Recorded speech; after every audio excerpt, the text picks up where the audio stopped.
ओम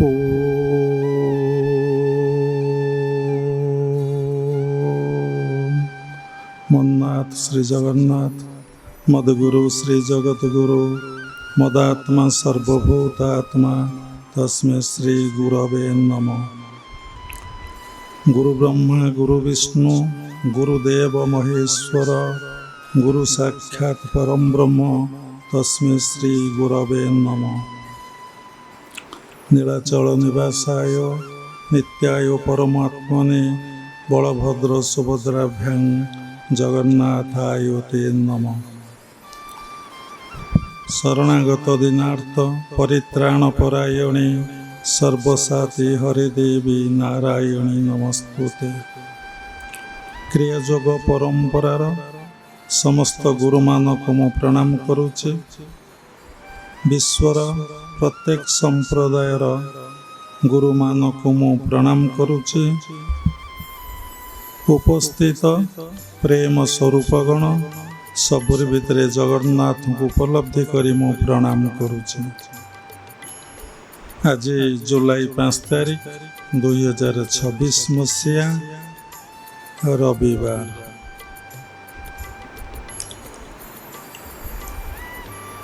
समस्ते आम धरा पृष्ठरे अवतरण करिचे बा ओह्लाइचे। कोउटी थिले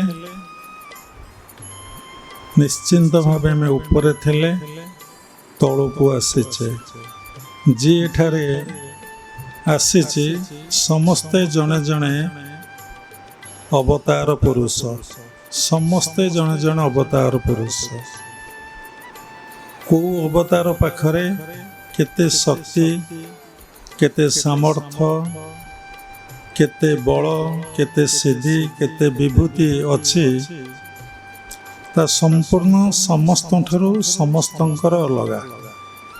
का सहित कहार जो शक्ति सामर्थ्य अच्छी समस्त ठारू समस्तंकर भिन्न। देखंतु गोटे रेलवे इंजिन 50टा डबा को टाणी नौचे, गोटे रेलवे इंजिन 4-5टा डबा को मध्य टाणी पारुना। समस्ते एठाको आसीचंती अवतरण करिचंती अवतार हेचंती। ए सृष्टि रे किछि लीला और किछि खेला करिबा पई तेणु समस्ते आसीचंती। किंतु बहुत जगार ए कुआ होची आम गुरुदेव जड़े अवतारी। बहुत जगार बाबा निजे शुणी अवतारी केतबले आसंती नहीं कि जानती नहीं। अवतारी क्या कुआ जाए ना परमात्मा परम ब्रह्म को ही अवतारी कुआ जाए।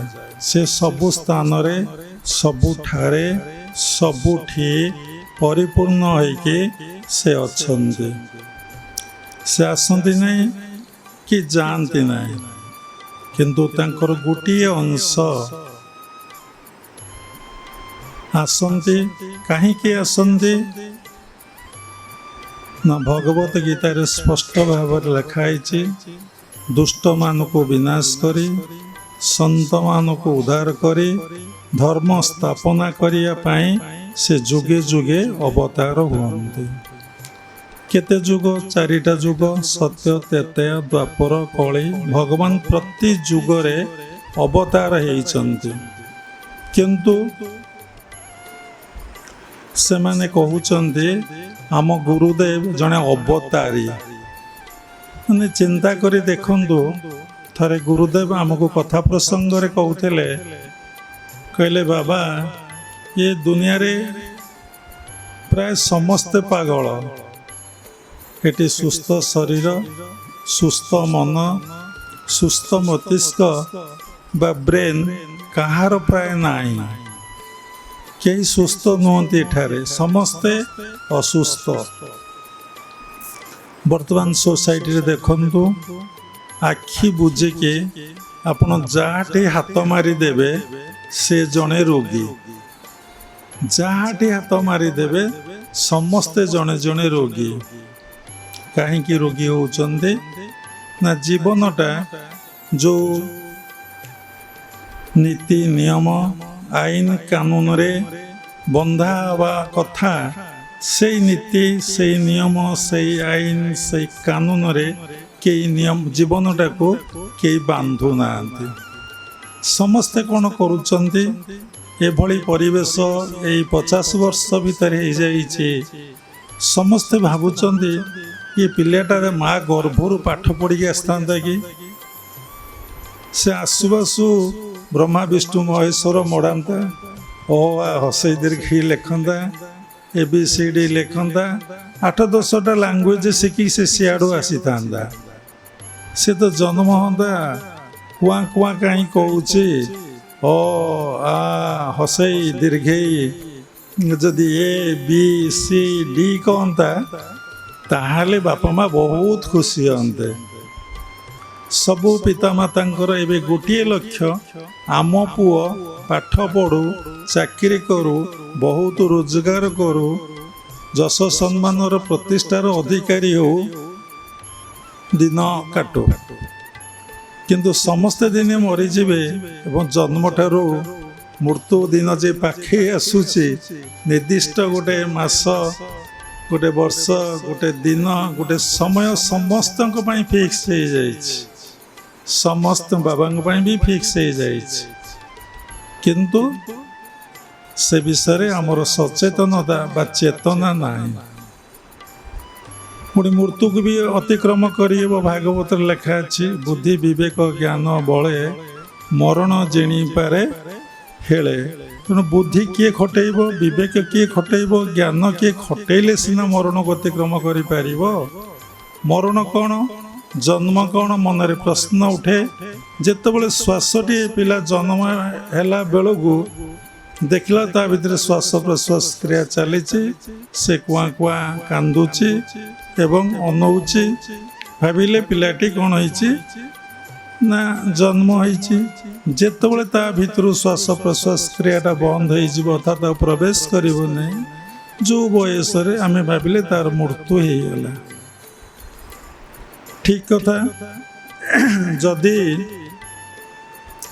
ଜଣେ ସାଧନାର କୌଶଳଦାର, ଯେମିତି ବାବାଜୀ ମହାରାଜ ଆଜି ପର୍ଯ୍ୟନ୍ତ କଳ୍ପଯୋଗୀ ଅମର ଅଛନ୍ତି, ଯଦି ସେଇ ସାଧନା ସେ କରିବ, ସେଇ ସାଧନାକୁ ଶିଖିବ, ଯେଉଁ ସାଧନା ବାବାଜୀ ମହାରାଜ ପ୍ରଦତ୍ତ କୌଶଳକୁ ଯଦି ଶିଖିକି ଅଭ୍ୟାସ କରିବ, ସେ ମଧ୍ୟ ଅମର ହେଇପାରିବ, ମୃତ୍ୟୁକୁ ଏଡ଼େଇ ଦେଇପାରିବ।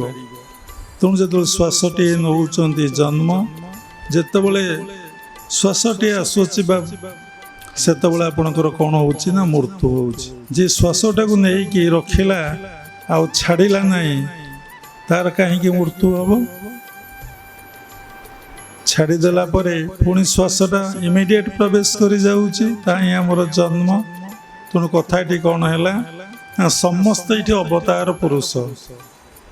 କାହାର କେତେ ଷ୍ଟ୍ରେନ୍ଥ, କାହାର କେତେ ଏନର୍ଜି, କିଏ କେଉଁ କାମ କରିବାକୁ ଆସିଛି, ତା ପରମ ପିତା ପରମ ବ୍ରହ୍ମ ହିଁ ଜାଣିଛନ୍ତି, ତାକୁ ହିଁ ପଠେଇଛନ୍ତି।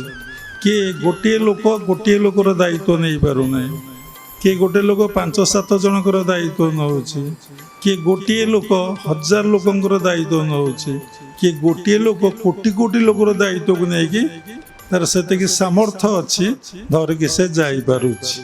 କିନ୍ତୁ ସମସ୍ତେ ଅବତରଣ କରିଛନ୍ତି, ଆଉ ସମସ୍ତଙ୍କୁ ଦିନେ ମୃତ୍ୟୁବରଣ କରିବାକୁ ପଡ଼ିବ। ଦେଖନ୍ତୁ, ମଣିଷ ଜନ୍ମ ହେଲା ମାନେ ନିଶ୍ଚିନ୍ତ ହିଁ ମରିବ ବୋଲି ଶହ ଶହ ଥର ସତ୍ସଙ୍ଗରେ ଆଲୋଚନା ସରିଗଲାଣି। ଭଗବତ ଗୀତାରେ ଭଗବାନ ନିଜେ କଥା କହିଛନ୍ତି, ଆପଣମାନେ ସମସ୍ତେ ଜାଣିଛନ୍ତି। ଜନ୍ମ ହେଲେ ମୃତ୍ୟୁ ନିଶ୍ଚିନ୍ତ, ମୃତ୍ୟୁ ହେଲେ ଜନ୍ମ ନିଶ୍ଚିନ୍ତ। ତେଣୁ ଆମେ ସମସ୍ତେ କ'ଣ କରିବାକୁ ଆସିଛେ ନା ଧର୍ମ ପାଳନ କରିବାକୁ ଆସିଛେ। ଆମେ ଧର୍ମକୁ ପ୍ରତିଷ୍ଠା କରିବାକୁ ଆସିନେ। କିନ୍ତୁ ଏବେ ସମସ୍ତେ ମହାପୁରୁଷମାନେ କହୁଛନ୍ତି, ବିଭିନ୍ନ ସମ୍ପ୍ରଦାୟର ଶିଷ୍ୟମାନେ କହୁଛନ୍ତି, ଆମ ଗୁରୁଦେବ କ'ଣ କରିଛନ୍ତି ନା ଧର୍ମଟାକୁ ସ୍ଥାପନା କରିବାକୁ ଆଇଛନ୍ତି। धर्मटा को प्रतिष्ठा करिया को आइचंदी धर्मटा जे आमे पालन करिबा किभଳି पालन करिबा किभଳି हिसाब रे हम जीवनटा को नीति नियम आईन कानून रे बांधी दबा और जीवनटा को केमती सरलीकृत करिबा आ जीवनटा को केमती समर्पण करिबा से परमात्मा परम ब्रह्म निकट रे से हमको जो उपदेश देइचनी भगवत गीता भागवत वेद उपनिषद रे आमे ताको माने कि चलिबा किंतु गोटे कथा हूँ आज प्रसंग हूँ कौन ना ज्ञानाग्नि सर्वकर्माणी भस्मसात कुरुते तथा एटा चतुर्थ अध्याय केते नंबर श्लोक 37 श्लोक ना कौन तेणु ज्ञानाग्नि सर्वकर्माणी भस्मसात कुरुते तथा केते नंबर श्लोक 37 कि 39 37 श्लोक आमे जी जन्म होइछि शଯ୍ୟା त्यागरु मृत्यु जन्म ठारू मृत्यु पर्यंत जो समय आमर रहिला से समयटारे आमे समस्ते कर्म करिबारे लागिचे समस्ते कर्म करूचे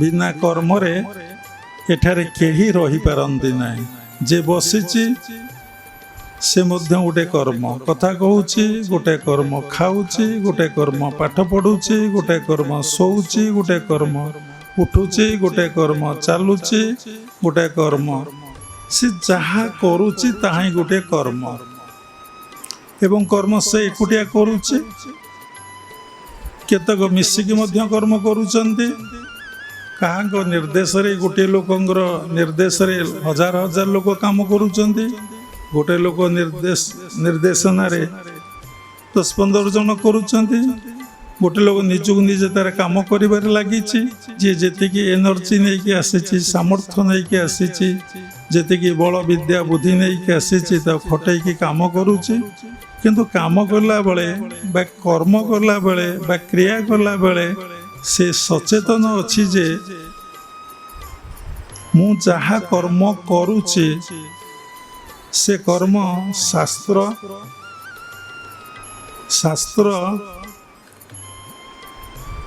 निर्देश कर्म बा शास्त्र लेखाई कर्म ना शास्त्र लेखा न होइतिबा कर्म गोटे शास्त्र सम्मत कर्म गोटे शास्त्र कौन निषेध कर्म ताकू कहले मु कर्म करुची कि अकर्म करुची कि विकर्म करुची मु कौन करुची जहा करुची ता मते भोग करिया को पड़िबो किंतु आपण भल भाव मन रखंतु आपण कहबे गोटे साधारण कथा आमे कथाटा को जानिछु जम्मा जानी ना जहाँ आमे करुचु ता हमको भोग करिया को पड़िबो यही कॉन्शियसनेस आम पाखरे सबु बळे नाही आमे कोन सबु बळे फील करूचे सत्तरे मो पाखरे मो गुरुदेव बा भगवान मो पाखरे सबु बळे अछंती अनुभव करि पारुचंदी सबु बळे अनुभव करिवे मो पाखरे मो गुरुदेव अछंती कि भगवान अछंती जार जोटे निष्ठा श्रद्धा विश्वास भक्ति अछंती मु जहा करूची ता से देखुचंती एवं तांको प्रेजेंस को मु फील करूची एवं से आउरी सूक्ष्म को गले से मो भीतर रही कि भी करूचंती आउरी सूक्ष्म गले सबु सी जणे करूची ए संसार रे केही जणे माध्यम नाही आहुरी सूक्ष्मादि सूक्ष्म कथा ता ऊपर आहुरी भी साधना रही जेति कि आपण गभीर साधना करिवे अर्थात क्रिया अभ्यास करिवे आपण सेतिकी सेतिकी भितर को गभीरता गभीरता गभीर गभीर गभीरतम प्रदेश को आपण जाई परिवे देखंतु जणे खाऊचे आउ जणे भी खाऊचे आउ जणे भी खाऊचे किंतु समस्त को पचारंतु उत्तर भिन्न भिन्न आसीबो बाबा एक कथा आर्थरिक कहिथिले କେମିତି ସେ କହ ହଁ ଭୋକ ତ ହେଲା ଟିକେ ଖାଇଦେଉଛି ଆଉ ଜଣେ କହୁଛ ଖାଉଛି କେଡ଼େ ଭଲ ସ୍ୱାଦ ଲାଗୁଛି କି ମିଠା ଖଟା ଲାଗୁଛି କି ଅଲଣା ଲୁଣିଆ ଲାଗୁଛି। ଆଉ ଜଣେ କହୁଛି କ'ଣ ନା ପ୍ରଭୁଙ୍କ ପ୍ରସାଦ ଭଗବାନଙ୍କ ଆଶୀର୍ବାଦରୁ ଏ ପ୍ରସାଦ ଗଣ୍ଡିକ ମିଳିଛି, ଯାହା ହଉ ପ୍ରଭୁ ଦୟାକରି କୃପା କରି ପ୍ରସାଦ ଗଣ୍ଡାକ ଦେଇଛନ୍ତି, ଯାହା ହଉ ମୁଁ ଖାଇଦେଉଛି। ଆଉ ଜଣେ କ'ଣ କରୁଛି ନା ଖାଇଲା ବେଳେ ଭାବୁଛି ଭଗବାନ ଦେଇଛନ୍ତି, ସେଇ ଭଗବାନ ଖାଉଛନ୍ତି, ସେଇ ଭଗବାନ ସ୍ୱାଦଟାକୁ ଅନୁଭବ କରୁଛନ୍ତି। ଏ ସମସ୍ତ କର୍ମ ହେଲା, କିନ୍ତୁ ରେଜଲ୍ଟ ଅଲଗା। ଯିଏ ଯେମିତି ଭାବିବ ସିଏ ସେମିତି ଫଳ ପାଇବ। ବାବା ଆର୍ଥରିକ କହିଥିଲେ ସଂସାରରେ ରହିବାଟା କେବେ ଦୋଷାବହ ନୁହେଁ, ସଂସାରରେ ଦିନ କାଟିବାଟା ଦୋଷାବହ ନୁହେଁ, ସଂସାରଟା କେବେ ଭୁଲ ନୁହେଁ। ନହେଲେ କାହିଁକି କବି ଗାଇଥାନ୍ତେ କି ସୁନ୍ଦର ଆହା କି ଆନନ୍ଦମୟ ଅଟେଇ ବିଶାଳ ସଂସାର, ଧନ୍ୟ ମହାପ୍ରଭୁ ମହିମା ତୁମର ଅଟେ ଅନନ୍ତ ଅପାର। କି ସୁନ୍ଦର ଆହା କି ଆନନ୍ଦମୟ। ସେ କ'ଣ ପାଗଳ? ଦେଖନ୍ତୁ ଆପଣଙ୍କ ଭିତରେ ସବୁ କିଛି ଅଛି, ଆପଣଙ୍କର ମାନସିକତା ଯେମିତି ଆପଣ ଫଳ ପାଉଛନ୍ତି ସବୁବେଳେ ସେମିତି। ସାଧାରଣ ଗାଉଁଲି ଲୋକମାନେ କଥା ପ୍ରସଙ୍ଗରେ କହନ୍ତି ଯାହାର ମନ ଯେଡ଼େ ତାର ପ୍ରଭୁ ସେଡ଼େ, ଯାହାର ମନ ଯେମିତି ତା ପ୍ରଭୁ ତା ପାଇଁ ସେମିତି। ପୁଣି ଲେଖା ହେଇଛି କ'ଣ ନା ଯାହାର ଯେମନ୍ତ ଭାବ ଦେଖି ନାମ ମୁଁ ଦିଏ ସଳଖି। ତେଣୁ ବିନା କର୍ମରେ କେହି ରହିପାରିବେ ନାହିଁ। ସମସ୍ତେ କିନ୍ତୁ କର୍ମ କରୁଛନ୍ତି। ଦେଖନ୍ତୁ ସଂସାରରେ କିଏ କର୍ମ କରି ପୂଜା ପାଉଛି, କିଏ କର୍ମ ପାଇ ଦୁଃଖ ପାଉଛି, କିଏ କର୍ମ କରିକି ଯନ୍ତ୍ରଣା କଷ୍ଟ ପାଉଛି, କିଏ କର୍ମ କରି ଶାନ୍ତି ଆନନ୍ଦ ପାଉଛି, କିଏ କର୍ମ କରି ଏଠାରେ ଅମର ହେଇଯାଉଛି, କିଏ କର୍ମ କରି ଚାଲି ଯାଉଛି। ତାର ସନ୍ତାନଗଣ ତାକୁ ମଧ୍ୟ ପଚାରୁନାହାନ୍ତି ଆର କାରଣ କ'ଣ? କ'ଣ ଆର କାରଣ? ଦେଖନ୍ତୁ ଏ ସଂସାରରେ ସମସ୍ତେ ତିନି ପ୍ରକାର କର୍ମରେ ବାନ୍ଧି ହେଇଛନ୍ତି। ସମସ୍ତେ ତିନି ପ୍ରକାର କର୍ମରେ ବାନ୍ଧି ହେଇଛନ୍ତି। ଗୋଟେ ସାତ୍ତ୍ୱିକ କର୍ମ, ଗୋଟେ ରାଜସିକ କର୍ମ, ଗୋଟେ ହେଉଛି ତାମସିକ କର୍ମ। ଆମେ ଏପର୍ଯ୍ୟନ୍ତ ସାତ୍ତ୍ୱିକ କର୍ମ କ'ଣ ଜାଣିନେ, ଆଉ ସାତ୍ତ୍ୱିକ କର୍ମର ରେଜଲ୍ଟଟା ଆମକୁ ଜଣା ନାହିଁ। ରାଜସିକ କର୍ମ କ'ଣ ଆମେ ଜାଣିନେ, ରାଜସିକ କର୍ମର ରେଜଲ୍ଟ ଆମକୁ ଜଣା ନାହିଁ। ତାମସିକ କର୍ମ କ'ଣ ଆମେ ଜାଣିନେ, ତା ରେଜଲ୍ଟ ଆମକୁ ଜଣା ନାହିଁ। ଏହାର କାରଣ କ'ଣ? କାରଣ ଏଇ ପାଠପଢ଼ା ଆମ ଫ୍ୟାମିଲି ଭିତରେ ନାହିଁ। ଏଇ ପାଠପଢ଼ା ଆମେ ଯେଉଁଠି ବସବାସ କରୁଛେ ଏରିଆ ଭିତରେ କେଉଁଠି କୋର୍ସରେ ପଢ଼ା ହେଉନାହିଁ। ଏଇ ପାଠପଢ଼ା ଆମର ବାପା ମା' ବି ପଢ଼ି ନାହାନ୍ତି।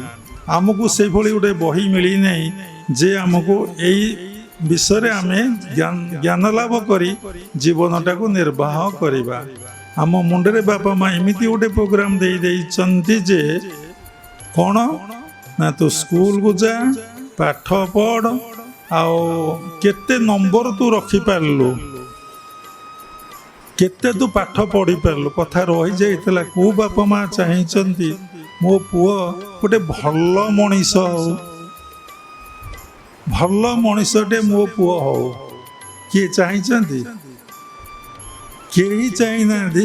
ମୋ ପୁଅ ଯିଏ ଚାହିଁଛି ବହୁତ ଭଲ, ମୋ ପୁଅ ଗୋଟେ ଭଲ ମଣିଷଟିଏ ହଉ। କିଏ ବା ପିଲାମାନଙ୍କୁ ଏଇ ଶିକ୍ଷା, ତାର କନସିୟସନେସ୍ 5 ବର୍ଷ ହେଲା ପରେ ତାକୁ ଏଇ ଶିକ୍ଷା ଦେଉଛନ୍ତି। ବାପା ସକାଳ ହେଲା ଉଠ, ଟିକେ ପ୍ରେୟାର କର, ଟିକେ ନାମ ଜପ କର। ଛୋଟ ପିଲା ତ ଧ୍ୟାନ କରିପାରିବ ନାହିଁ, ତୁ ଟିକେ ନାମ ଜପ କର। କିଏ କହୁଛନ୍ତି? ସ୍କୁଲକୁ ଗଲାବେଳେ ତୁ ପିତାମାତାଙ୍କୁ ବୟୋଜ୍ୟେଷ୍ଠ ବ୍ୟକ୍ତିକୁ ପ୍ରଣାମ କରିକି ଯିବୁ। କିଏ କହୁଛନ୍ତି? କେହି କହୁନାହାନ୍ତି। ସନ୍ଧ୍ୟା ହେଲା ସମସ୍ତେ ଗୋଟେ ପ୍ରାର୍ଥନା ଗୃହ, ଧ୍ୟାନ ମନ୍ଦିର ଘରେ ରହିବା କଥା, ସେଠାରେ ଇଷ୍ଟକୁ ସ୍ଥାପନା କରିବା କଥା, ଏବଂ ସେଇଠି ସନ୍ଧ୍ୟା ହେଲେ ଧୂତ ଦୀପ ପ୍ରଜ୍ୱଳିତ କରି ଏବଂ ସେଇଠି ବସିକି ସମସ୍ତେ ପ୍ରାର୍ଥନା ସମୂହ ପ୍ରାର୍ଥନା ଆଉ ତାପରେ ଜପ ଧ୍ୟାନ କରିବା କଥା। କେତେ ଜଣଙ୍କ ପରିବାରରେ ଏ କଥା କରାଯାଉଛି ତାର ଉତ୍ତର ଆପଣଙ୍କ ପାଖରେ। ନିଜେ ପରୀକ୍ଷା କରି ଦେଖନ୍ତୁ। ଆମ ପାଇଁ ଆମେ କେଡ଼େ ସୁନ୍ଦର ଘର କରିଛେ, ଏସି ଲଗେଇଛେ, ରଙ୍ଗରେ ବି ଚଳୁନି ପୁଟି କାମ କରୁଛେ, ରଙ୍ଗ ଲଗାଉଛେ, ଲାଇନ୍ ଚାଲିଗଲେ ଇନଭେଟର ଲଗାଉଛେ କି ଜେନେରେଟର ଆମେ ରଖୁଛେ, ବିଭିନ୍ନ ପ୍ରକାର ବିକଳ୍ପ ବ୍ୟବସ୍ଥା ଆମେ ଗ୍ରହଣ କରୁଛେ। ଆମେ କ'ଣ କରୁଛେ ନା ଆମେ କହୁଛ ପ୍ରତି କଥାରେ ଠାକୁର ସବୁକିଛି, ଠାକୁରଙ୍କର ଘର, ଠାକୁରଙ୍କର ଏ ଦ୍ୱାର, ଠାକୁର ସବୁକିଛି। ଗୋଟେ ଅଭିନୟ, ଗୋଟେ ଚାଲାଖି ଆମେ ମାନେ ସଂସାରରେ ପ୍ରଚଳିତ ହେବାରେ ଲାଗିଛି। ସମସ୍ତଙ୍କର ଧାରା ସେଇ କଥା ପଡ଼ିଯାଇଛି। ଆଉ ସବୁ ଠାକୁରଙ୍କର ଇଚ୍ଛା, ଠାକୁର ଯାହା କରିବେ, ଠାକୁରଙ୍କ ଆଶୀର୍ବାଦରୁ ଏହା ହେଲା। ଯେତେବେଳେ ବିପଦ ପଡ଼ିଲା କ'ଣ ହେଲା ନା ଠାକୁରେ ସବୁ କଲେ। ଯେତେବେଳେ ସମ୍ପଦ ଆମକୁ ମିଳିଲା, ଭୋଗ ହେଲା କି ପ୍ରାପ୍ତି ହେଲା, ସବୁ ଆମେ କଲୁ। ସେତେବେଳେ ଠାକୁରକୁ କେଉଁଠି ନାହାନ୍ତି। ଏଇ ବିଷୟରେ କହିଲେ ଜଣେ ଲୋକ, ବୁଢ଼ା ବ୍ରାହ୍ମଣ ଜଣେ ଥିଲେ, ସେ ଗୋଟେ ବଡ଼ ଗାର୍ଡେନ କରିଥିଲେ, ମାନେ ବଗିଚା କରିଥିଲେ। ସେ ବିଭିନ୍ନ ଗଛ ଲଗେଇଥିଲେ ଏବଂ କ'ଣ ହେଲା ପୋଖରୀ କରିଥିଲେ। ତାପରେ ସେ ସବୁବେଳେ ସେଇଠି ରହୁଥିଲେ। ଜଣେ ବାଛୁଟେ କ'ଣ ହେଲା ଘାସ ଖାଉ ଖାଉ ଫୁଲ ଗଛ ସବୁ ଖାଇଲା। ବୁଢ଼ାଟି କ'ଣ କଲା, ତାକୁ ଦେଖି କଷିକି ଗୋଟେ ପାହାର ପିଟିଲା ଯେ ସେ ମରିଗଲା। ସେଇଠି ବୁଢ଼ା ଭାବିଲା ଯାହା ଏ ସବୁ କିଛି ହେଇଛି ନା ଠାକୁର କରୁଛନ୍ତି, ସବୁ ଠାକୁରଙ୍କର ଇଚ୍ଛା। ବୁଢ଼ା କେବେ କହିଲା ନାହିଁ ମୁଁ ଯେ ଏଇ ବାଛୁରୀଟାକୁ ମୁଁ ମାରିଦେଲି ବୋଲି। ଭଗବାନ ଚିନ୍ତାରେ ପଡ଼ିଗଲେ। ଆରେ ସବୁ କଥାରେ କହେ ମୁଁ ମାରିଛି କରିଛି, ଏ ବାଛୁରୀ ଯେତେବେଳେ ମଲା ଭଗବାନ ମାରିଲେ ବୋଲି ଏ କଥା ବୁଢ଼ା କହୁଛି। ଭଗବାନ ଗୋଟେ ବେଶ ଧାରଣ କରି, ମନୁଷ୍ୟ ରୂପ ଧାରଣ କରିକି ଆସି ପହଞ୍ଚିଲେ। ପଚାରିଲେ ଏ ବଗିଚା କିଏ କରିଛି? ନା ମୁଁ କରିଛି। ଏ ଗାଡ଼ିଆ କିଏ ଖୋଳିଛି? ନା ମୁଁ କରିଛି। ଏ ବାଡ଼ବନ୍ଦି କିଏ କରିଛି? ନା ସବୁ ମୁଁ କରିଛି। ଏ ଫୁଲ ଗଛ ସୁନ୍ଦର କିଏ କରିଛି? ମୁଁ କରିଛି। ଏଇ ମୁଁ ଭିତରେ ବୁଢ଼ାର ଜ୍ଞାନଟା ହଜିଗଲା। ବୁଢ଼ା କ'ଣ ହେଲା ନା ଅଜ୍ଞାନ ସ୍ତରକୁ ଚାଲିଗଲା। ଯେତେବେଳେ ଚାଲିଗଲା ଲାଷ୍ଟକୁ କହିଲେ ବାଛୁଟା କିଏ ମାରିଛି? ନା ମୁଁ ମାରିଛି। ଯେମିତି ଆପଣ ଦେଖିଥିବେ ଗୋଟେ ଲୋକ ଭୁଲ କାମ କଲା ପରେ ଫାଷ୍ଟ ତାକୁ ଆପଣ ପଚାରନ୍ତୁ, ସେ ଜମା କଥାକୁ ମାନିବ ନାହିଁ, ବିଭିନ୍ନ ପ୍ରକାରର କହିବ। ଯେତେବେଳେ ପୋଲିସ ବାରମ୍ବାର କି ଆଡ଼ଭୋକେଟ୍ ବାରମ୍ବାର ତାକୁ ତୁରେଇ ପ୍ରଶ୍ନ କରିବେ, ଲାଷ୍ଟକୁ ସେ ସତ କଥାଟି କହିଦିଏ। କାହିଁକି ନା ତାର ଆଉ ସେ କନସିୟସନେସ୍, ତାର ସେଇ ଚେତନା ରୁହେ ନାହିଁ। ସେତେବେଳେ ଭଗବାନ ଅଦୃଶ୍ୟ ହେଇଗଲେ। ବୁଢ଼ା କହିଲା ମୁଁ ମାରିଛି, ଆଉ କ'ଣ ବୁଢ଼ାକୁ ଦୋଷ ଲାଗିଲା। ସେମିତି ଆମେ ପ୍ରତ୍ୟେକ କଥାରେ ଆମେ କ'ଣ କହୁଛେ ନା ମୁଁ କରିଛି, ମୁଁ କରିଛି, ମୁଁ କରିଛି, ମୁଁ ପାଠ ପଢ଼ିଲି। ଯେତେବେଳେ ଗୋଟେ ବିପଦ ପଡ଼ିଲା, କଷ୍ଟ ପଡ଼ିଲା, କ'ଣ ହେଲା ନା ଭଗବାନ ଏତେ ଦୁଃଖ ଯନ୍ତ୍ରଣା କଷ୍ଟ ଆମକୁ ଦେଉଛନ୍ତି।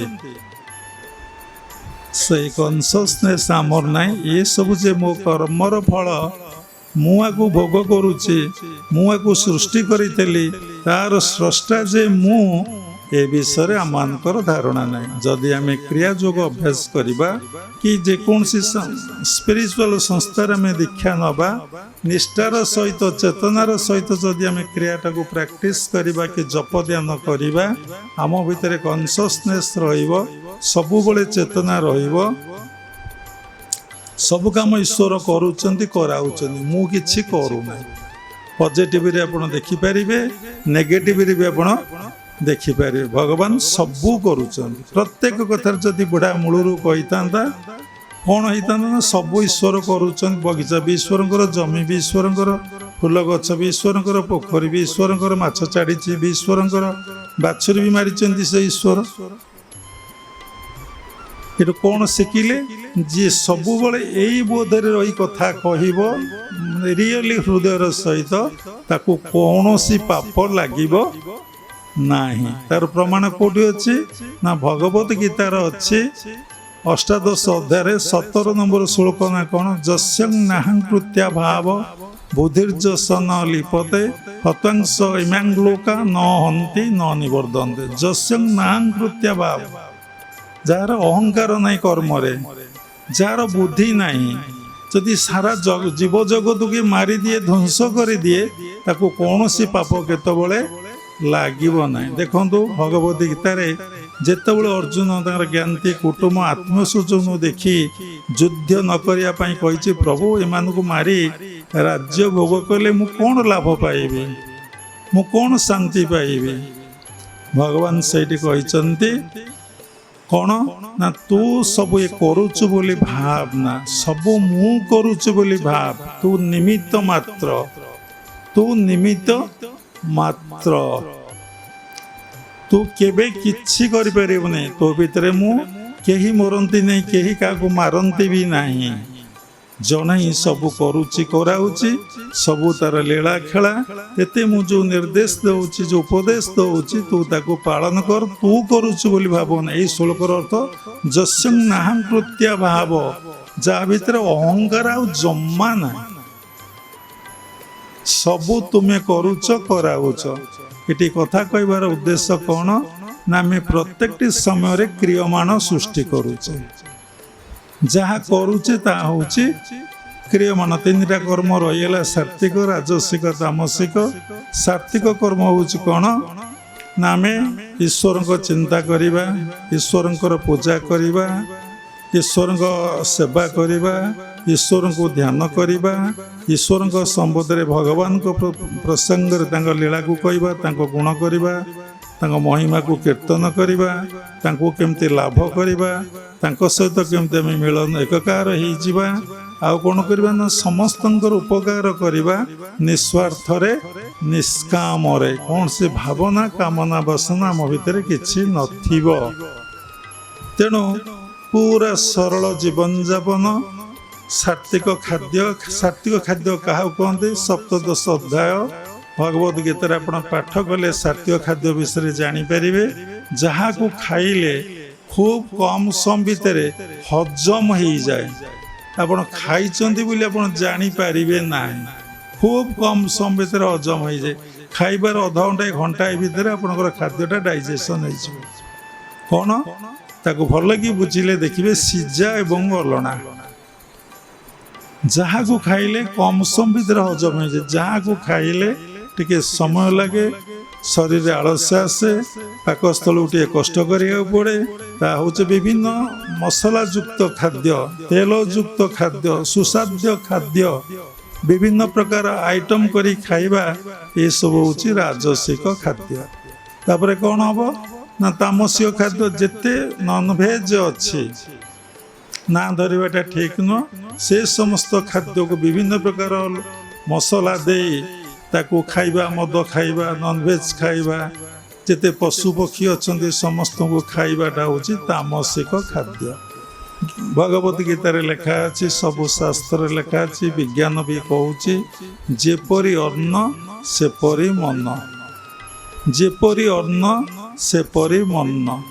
ତେଣୁ ଆମେ ଅନ୍ନକୁ ଏପର୍ଯ୍ୟନ୍ତ ଶୁଦ୍ଧି ପବିତ୍ର କରିନେ। ସମସ୍ତେ ବସିଠି ଦେଖନ୍ତୁ, ଆପଣ ତାମସିକ ପ୍ରାଣୀ ଏଠି କେହି ନାହାନ୍ତି, କିନ୍ତୁ ସମସ୍ତେ ରାଜସିକ ପ୍ରାଣୀ, ସାତ୍ତ୍ୱିକ କେହି ହେଇନାହାନ୍ତି। କେହି ସାତ୍ତ୍ୱିକ ଜୀବନଯାପନ କାହାରି ହେଇନାହିଁ। ସମସ୍ତେ ତେଲ ମସଲା ନ ପକାଇଲେ ଜଣେ ଯେ ଭେଜ୍ ଖାଉଛି ସେ କେବେ ଖାଇବ ନାହିଁ। ସେ କ'ଣ ପାଇଁ ଖାଉଛି? ଗୋଟିଏ କଥାରୁ ଅନେକ କଥା। ସେ କ'ଣ ପାଇଁ ଖାଉଛି? ଖାଉଛି ବଞ୍ଚିବା ପାଇଁ ନା କ'ଣ ପାଇଁ ସେ ଖାଉଛି? ଖାଦ୍ୟଟା କ'ଣ ପାଇଁ ଖାଉଛି? ନା ବଞ୍ଚିବା ପାଇଁ। ବଞ୍ଚିଲେ କ'ଣ କରିବ? ଇଏ ପୃଥିବୀଟା ଯେ ଈଶ୍ୱରଙ୍କର, ଇଏ ଯାହା ସୃଷ୍ଟି ହେଇଛି ସବୁ ସ୍ରଷ୍ଟାଙ୍କର। ଯାହା ଆପଣ ପିନ୍ଧୁଛନ୍ତି, ବ୍ୟବହାର କରୁଛନ୍ତି, ଯାହା କିଛି ଆପଣ ଏଠି କରିଛନ୍ତି, ଏ ଠାରୁ ଜେଡ୍ ଯାଏଁ ଦେଖିବେ ସବୁ କିଛି। ଯଦି ଆପଣ ଏକାନ୍ତରେ ଗୋଟେ ଘରେ କବାଟ ଦେଇ ବସିବେ, ଦେଖିବେ, ଚିନ୍ତା କରିବେ, ସବୁ କିଛି ଭଗବାନଙ୍କର। ମୋ ବାପାଙ୍କର ନୁହେଁ, ମୋ ଅଜାଙ୍କର ନୁହେଁ, ମୋ କୌଣସି ଦାୟାଦ ମାନେ କାହାଙ୍କର ବି ନୁହେଁ, ଜ୍ଞାତି କୁଟୁମ୍ବଙ୍କର ବି ନୁହେଁ, ଏ ସବୁ କିଛି ଈଶ୍ୱରଙ୍କର। ଦେଖୁନାହାନ୍ତି, ଗୋଟେ ସୁନ୍ଦର ଫୁଲଟିଏ ଫୁଟିଛି, ଆପଣ ତ ତୋଳିକି ମାଳ କରିଛନ୍ତି, ଗୁରୁ ବା ଭଗବାନଙ୍କ ବେକରେ ଦେଇଛନ୍ତି। ଚିନ୍ତା କଲେ ଏ ଫୁଲମାଳଟି କୋଉଠି ଥିଲା, କିଏ ୟାକୁ ସୃଷ୍ଟି କରିଥିଲା? କେବେ ଭାବୁଛ?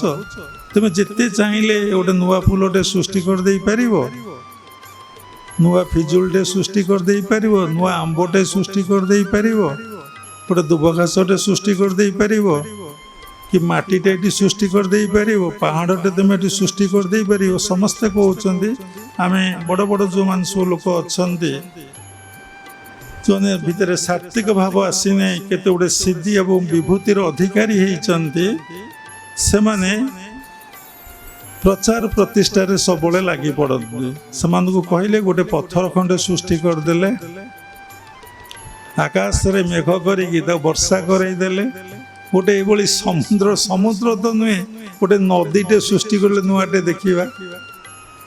ଦେଖିବେ କେହି କିଛି କରିପାରିବେ ନାହିଁ, କେହି କିଛି କରିପାରିବେ ନାହିଁ। ଯାହାକୁ ନେଇ ଆମେ ବଞ୍ଚୁଛେ ଶ୍ୱାସ ପ୍ରଶ୍ୱାସକୁ ଗୋଟେ ନୂଆ ବାୟୁମଣ୍ଡଳ ସୃଷ୍ଟି କରିଦେଲେ, ଲୋକ ଚନ୍ଦ୍ରରେ ପହଞ୍ଚିଲେଣି, ମଙ୍ଗଳରେ ବି ପହଞ୍ଚିବେ। ଚନ୍ଦ୍ରମଣ୍ଡଳରେ ବାୟୁ ନାହିଁ, ଅକ୍ସିଜେନ୍ ନାହିଁ, ସେ ଅକ୍ସିଜେନଟାକୁ ସେଠି ସୃଷ୍ଟି କରିଦିଅନ୍ତୁ, ସୃଷ୍ଟି କରିପାରିବେ? ନୂଆ ଗୋଟେ ବାୟୁମଣ୍ଡଳ କରିଦେବେ, କାହାକୁ ସେଠି ଅକ୍ସିଜେନ୍ ନେଇକି ଯିବାକୁ ପଡ଼ିବ ନାହିଁ। ତେଣୁ ସବୁକିଛି ଯଦି ଭଗବାନଙ୍କର, କି ମୁଁ ବି ସେଇ ଭଗବାନଙ୍କର, ମୁଁ କିଏ ମୁଁ ବି ଭଲ ଭାବରେ ଜାଣିନାହିଁ, ମୁଁ ଅହଙ୍କାରରୁ ଅଜ୍ଞାନତାରୁ ମୁଁ ଫିଲ୍ କରୁଛି ମୁଁ ଜଣେ ପର୍ସନ୍, ମୋ ଦ୍ୱାରା ସବୁକିଛି ହେଉଛି। ଯଦି ଆପଣ ସାଧନା କରି କରି କରି କରି କରି ଚାଲିବେ, ଆପଣଙ୍କର ମନ ଶୁଦ୍ଧି ପବିତ୍ର ନିର୍ମଳ ହେବ ଏବଂ ପ୍ରାଣଶକ୍ତି ଯେତେ ମଥା ଉପରକୁ ଆପଣଙ୍କର ଉଠିବ, ଆପଣଙ୍କ ବ୍ରେନ୍ଟା ଏତେ ଆକ୍ଟିଭ୍ ହେଇଯିବ, ଏତେ କ୍ରିୟାଶୀଳ ହେଇଯିବ, ଏତେ ପଜିଟିଭରେ ପରିପୂର୍ଣ୍ଣ ହେଇଯିବ, ଏବେ ଏତେ ଡିଭାଇନ୍ ଏନର୍ଜିରେ ଆପଣଙ୍କର ପରିପୂର୍ଣ୍ଣ ହେଇଯିବ, ଆପଣ ଫିଲ୍ କରିବେ ସଂସାରରେ ସବୁ କାମ ସେ ଈଶ୍ୱର ବା ପରମାତ୍ମା ପରମବ୍ରହ୍ମ କରୁଛନ୍ତି, କରାଉଛନ୍ତି, ଆଉ କେହି କିଛି ଏଠାରେ କରୁନାହାନ୍ତି। ସେ କଥା ଲେଖା ଅଛି କ'ଣ ନା, ସବୁବେଳେ ଅହଙ୍କାରରୁ ଆମେ ଭାବୁଛେ ଦେହରେ କରି ଅହଙ୍କାର, ବୋଲ ଇ ସର୍ବକର୍ମ ମୋର, ବୋଲ ଇ କରୁଅଛି ମୁହିଁ, ମୋ ଠାରୁ କର୍ତ୍ତା ଭିନ୍ନ ନାହିଁ। ଆମେ ଭାବୁଛେ ସବୁ କାମ ଆମେ କରୁଛେ। କ'ଣ ଏଠି ଭାଗବତ କହିଲା ନା, ଦେହରେ କରି ଅହଙ୍କାର। ଆମେ ଦେହରେ ଅହଙ୍କାର ଆଣିଗଲେଣି। ମୁଁ ଗୋଟେ ବ୍ୟକ୍ତି, କିନ୍ତୁ ଜନ୍ମ ସମୟରେ ତୁମର କୌଣସି ନାଁ ନଥିଲା, କାହାରି ନାଁ ନଥାଏ, ଏପର୍ଯ୍ୟନ୍ତ ବି ନାଁ ଦିଆଯାଏନି 21 ଦିନ ପର୍ଯ୍ୟନ୍ତ। ଯେତେବେଳେ ସତ୍ୟନାରାୟଣ ପୂଜା ହୁଏ, ସେତେବେଳେ ପିଲାର ନାମକରଣ ହୁଏ। ନାମକରଣ କିଏ କରନ୍ତି ନା ଗୁରୁମାନେ କରନ୍ତି, ସାଧୁମାନେ କରନ୍ତି।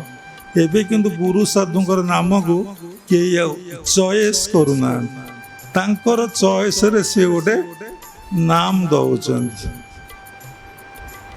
ଦେଖନ୍ତୁ, ଅଜାମିଳ ନାରାୟଣ ନାରାୟଣ ନାରାୟଣ ନାମ ଦେଇଥିବାରୁ କେମିତି ସେ ତରିଗଲା।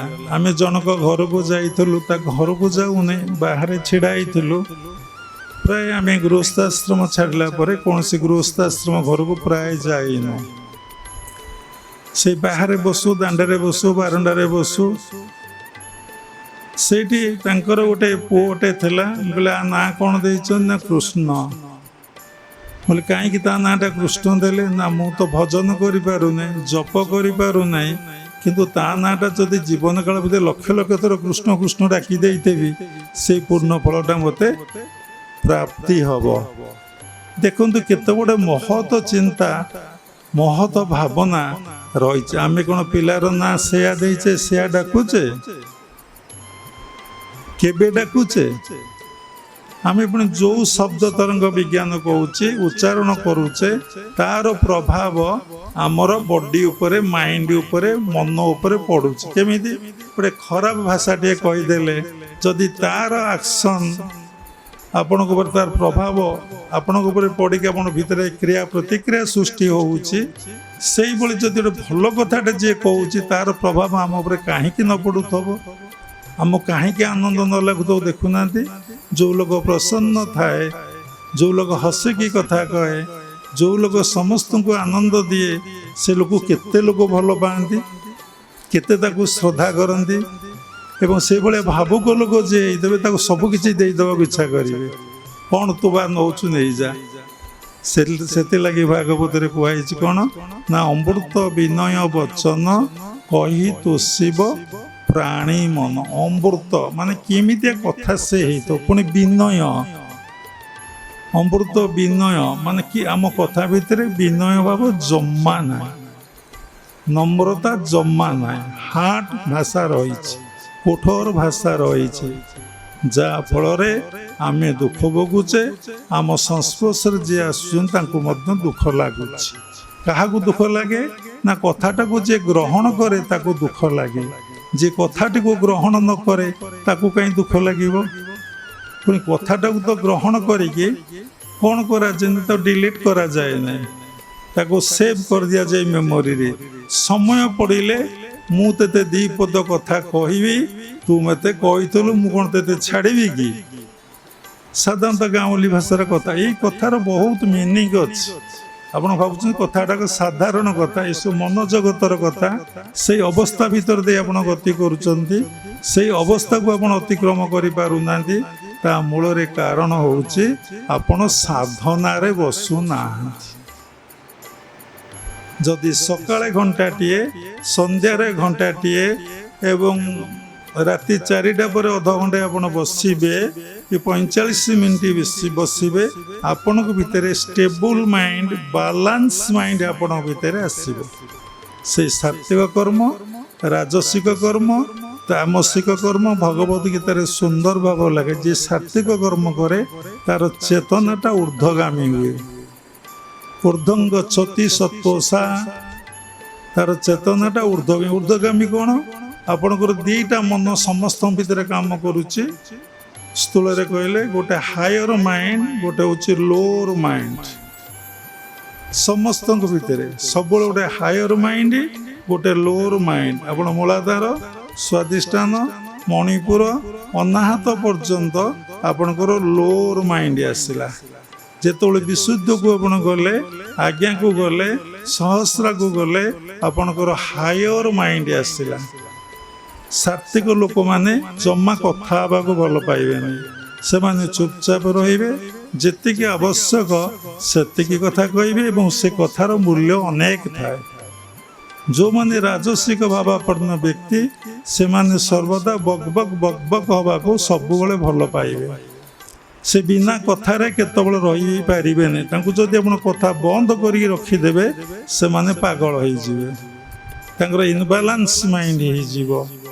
ତେଣୁ ଆମ ଶାସ୍ତ୍ରରେ କ'ଣ କହିଛି ନା ଜିଣି ମୋ ବଚନ ପବନ ଯୋଗ ଅଭ୍ୟାସୀ ଦୃଢ଼ ମନ। ମନକୁ ଆମେ ଏପର୍ଯ୍ୟନ୍ତ ଦୃଢ଼ କରିନେ, କେବେ ଆମ ମନକୁ ଆମେ ଦୃଢ଼ କରିନେ ନା। ସନ୍ଧ୍ୟା ହେଲା ମୁଁ ବସିକି ସାଧନା କରିବି,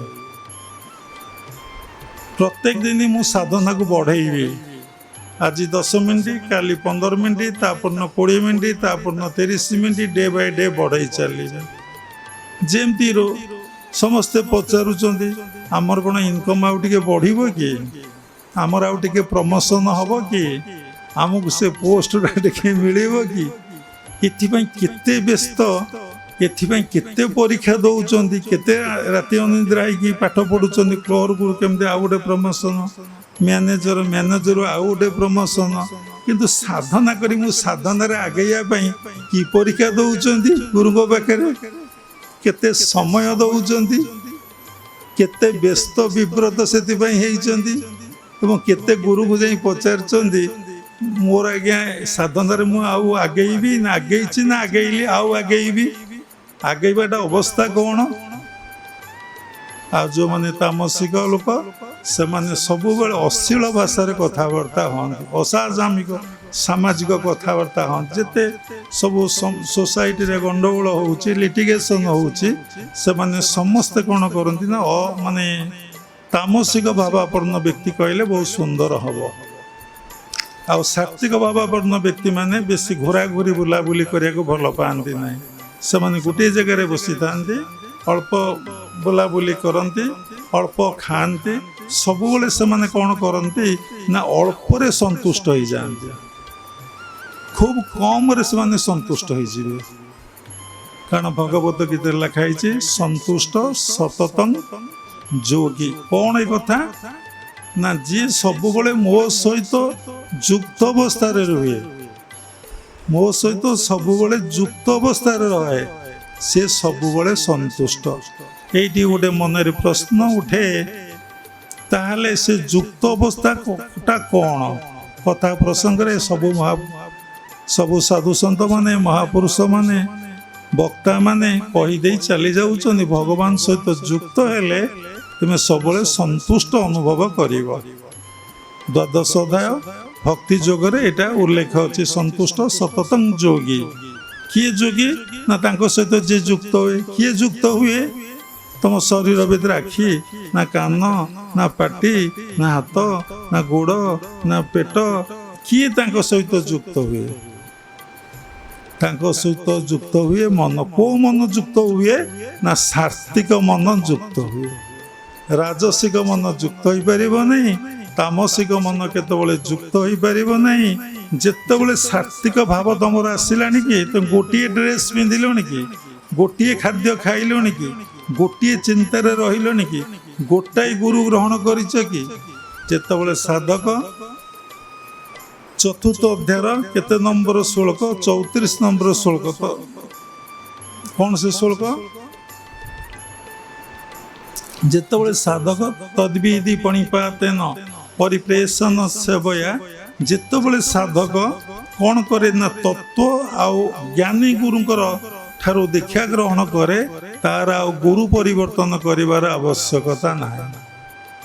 ଯିଏ ତତ୍ତ୍ୱ ସମ୍ବନ୍ଧୀୟ କଥା କହନ୍ତି, ବହୁତ ଗୁରୁ ଅଛନ୍ତି ଭାରତ ବର୍ଷରେ। ସେମାନେ କ'ଣ କରୁଛନ୍ତି? ଯେଉଁମାନେ ଦୀକ୍ଷା ନେବାକୁ ଯାଉଛନ୍ତି ତାଙ୍କୁ ଗୋଟିଏ ମନ୍ତ୍ରଟିଏ ଦେଇ ଦେଉଛନ୍ତି।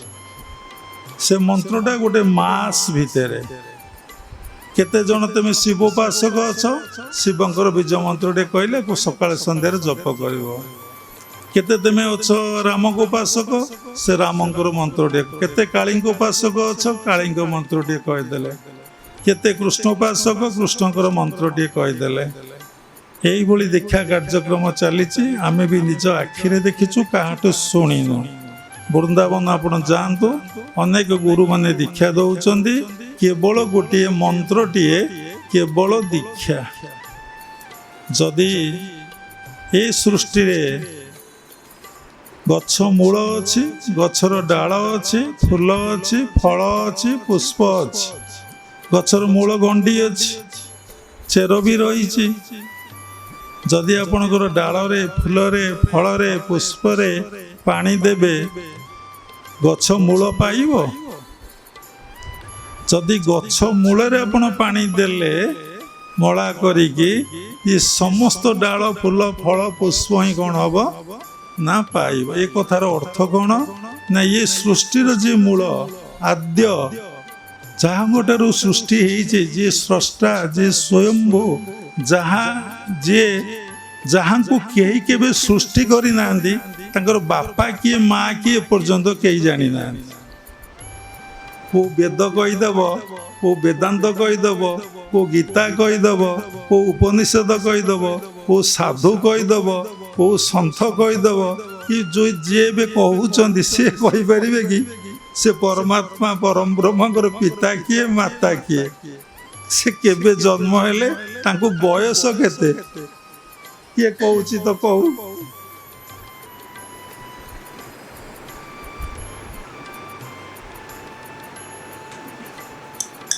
ଆପଣମାନେ କିଏ ଜାଣିଛନ୍ତି? ହାତ ଟେକି କହିପାରିବେ? କିଏ ଜାଣିଛନ୍ତି? କୁହନ୍ତୁ। ସେଇଟାକୁ ଜଣେ କିଏ ଭକ୍ତ ଲେଖିଦେଇଛି। ଭକତ ତୋ ପିତାମାତା, ଭକତ ତୋ ବନ୍ଧୁ, ଭକତ ନିମନ୍ତେ ତୋର ନାମ କୃପା ସିନ୍ଧୁ। ଏ ପ୍ରମାଣଟା କ'ଣ ଠିକ୍? ଏ ପ୍ରମାଣଟା ଠିକ୍ ନୁହେଁ। ଲେଖା ହେଇଛି, କିଏ ଜଣେ ଭଜନରେ ଭକ୍ତି ଭାବରେ ସେ କଥାଟାକୁ ଲେଖିଦେଇଛନ୍ତି। ସେ କେବେ ଏବେ ତ ଭକ୍ତ ହେଇକି ହେଇଛି, ସେ ତ କେବେଠାରୁ ତାଙ୍କଠାରୁ ଜନ୍ମ ହେଇଛି। ସେ ପରମାତ୍ମା ପରମ ବ୍ରହ୍ମଙ୍କର ପିତା କିଏ, ମାତା କିଏ, ତାଙ୍କର ବୟସ କେତେ, ସେ କେତେ ଦିନ ବଞ୍ଚିବେ, ସେ କ'ଣ ଖାଆନ୍ତି, କ'ଣ କରନ୍ତି, ଆମ ଗୁରୁ ଅବତାରୀ ପୁରୁଷ। ବହୁ ସଂସ୍ଥା କହୁଛି। ତେଣୁ ହଁ, କଥାଟି କହିଦେଇ ସବୁ କଥାକୁ ଆମେ ଅଧା ରଖି ଦେଉଛୁ।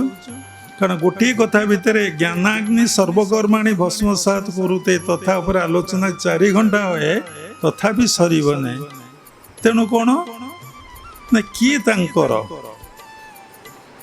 से किए जहाँकर आदिअंत ब्रह्मा भी पाइना, जहाँकर आदिअंत देवदेव महादेव भी पाइना। से जो 3 ठाकुर सृष्टि कर ब्रह्मा विष्णु महेश्वर से आदि अंत पाइना। तार प्रमाण कौन ना शास्त्र रे रही।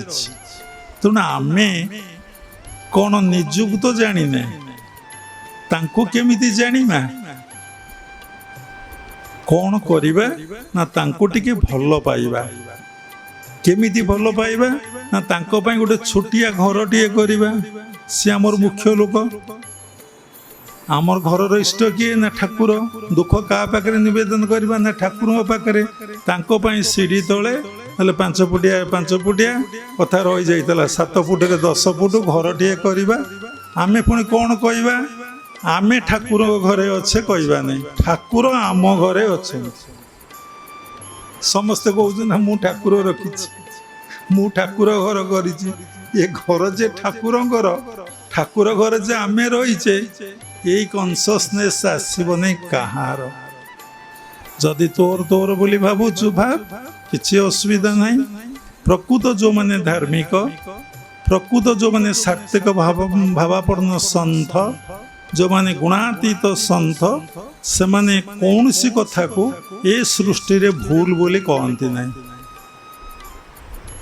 कौन सी संप्रदाय कौन सी गुरु मानक सांगरे धर्म नाम रे जुक्ति आ तर्क करती नहीं। समस्त को सी प्रत्येक संप्रदाय को से प्रणाम करती, स्वागत करती। कहीं ना से जानी ईश्वर बिना निर्देश रे ये सृष्टि रे दुबघास टे हल्ले नहीं।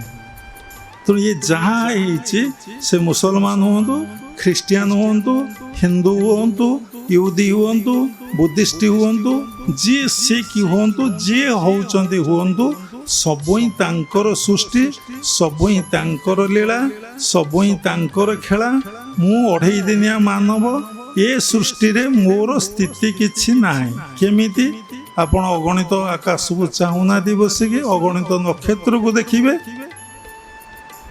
अगणित छायापथ को देखिए। से नक्षत्र को देखी जदि आप चिंता करेंगे ज्ञान तब सूर्य गोटे मध्यम धरण नक्षत्र केते कम बाटर से दूरतार रही से कोटि कोटि सूर्य कोटि कोटि गुण रे बड़ से माने अच्छी केमिति रही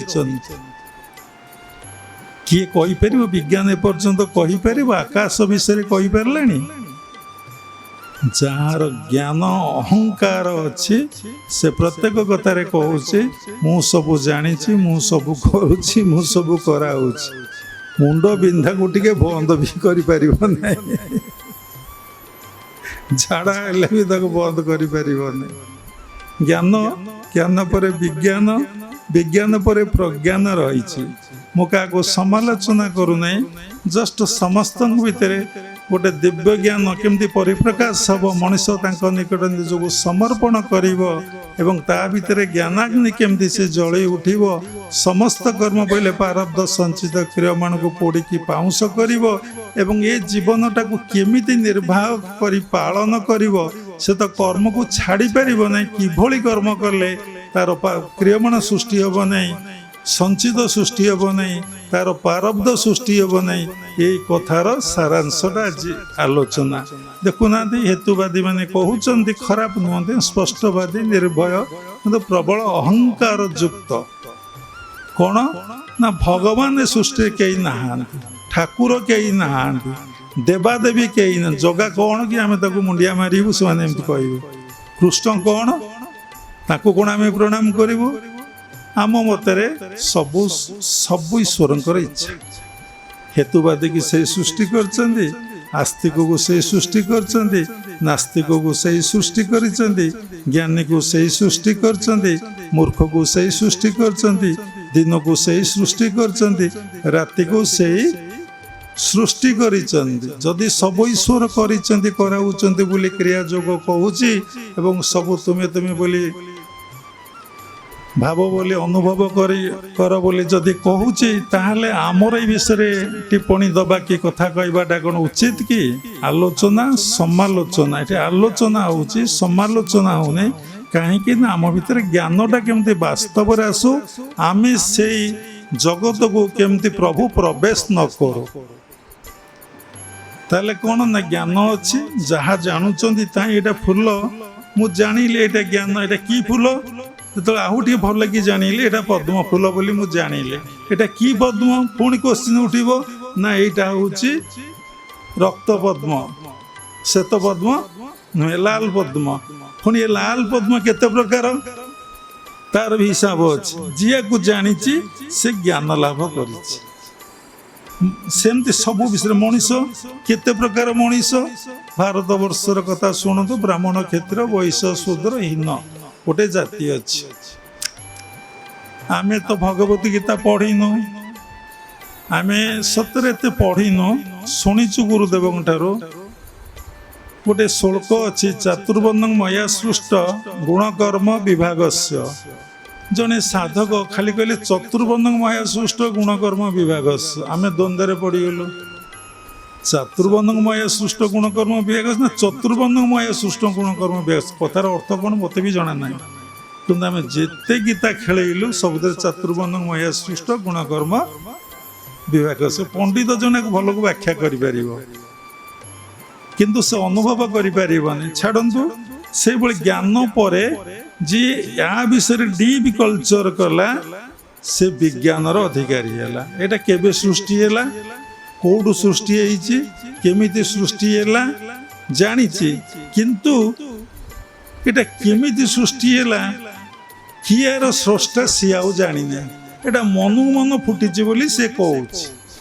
ଯେଉଁମାନେ ହେତୁବାଦୀ, ଏଇଟା ମନକୁ ମନ ଫୁଟିଛି। ଏ ବୀଜଟା କୋଉଠୁ ଆସିଲା, ଏ ମଞ୍ଜିର ସ୍ରଷ୍ଟା କିଏ, ତାକୁ ଜଣାନାହିଁ। ଯୋଉଠି ବିଜ୍ଞାନ ଏଣ୍ଡ ହେଲା, ସେଇଠି ପ୍ରଜ୍ଞାନ ଷ୍ଟାର୍ଟ ହେଲା।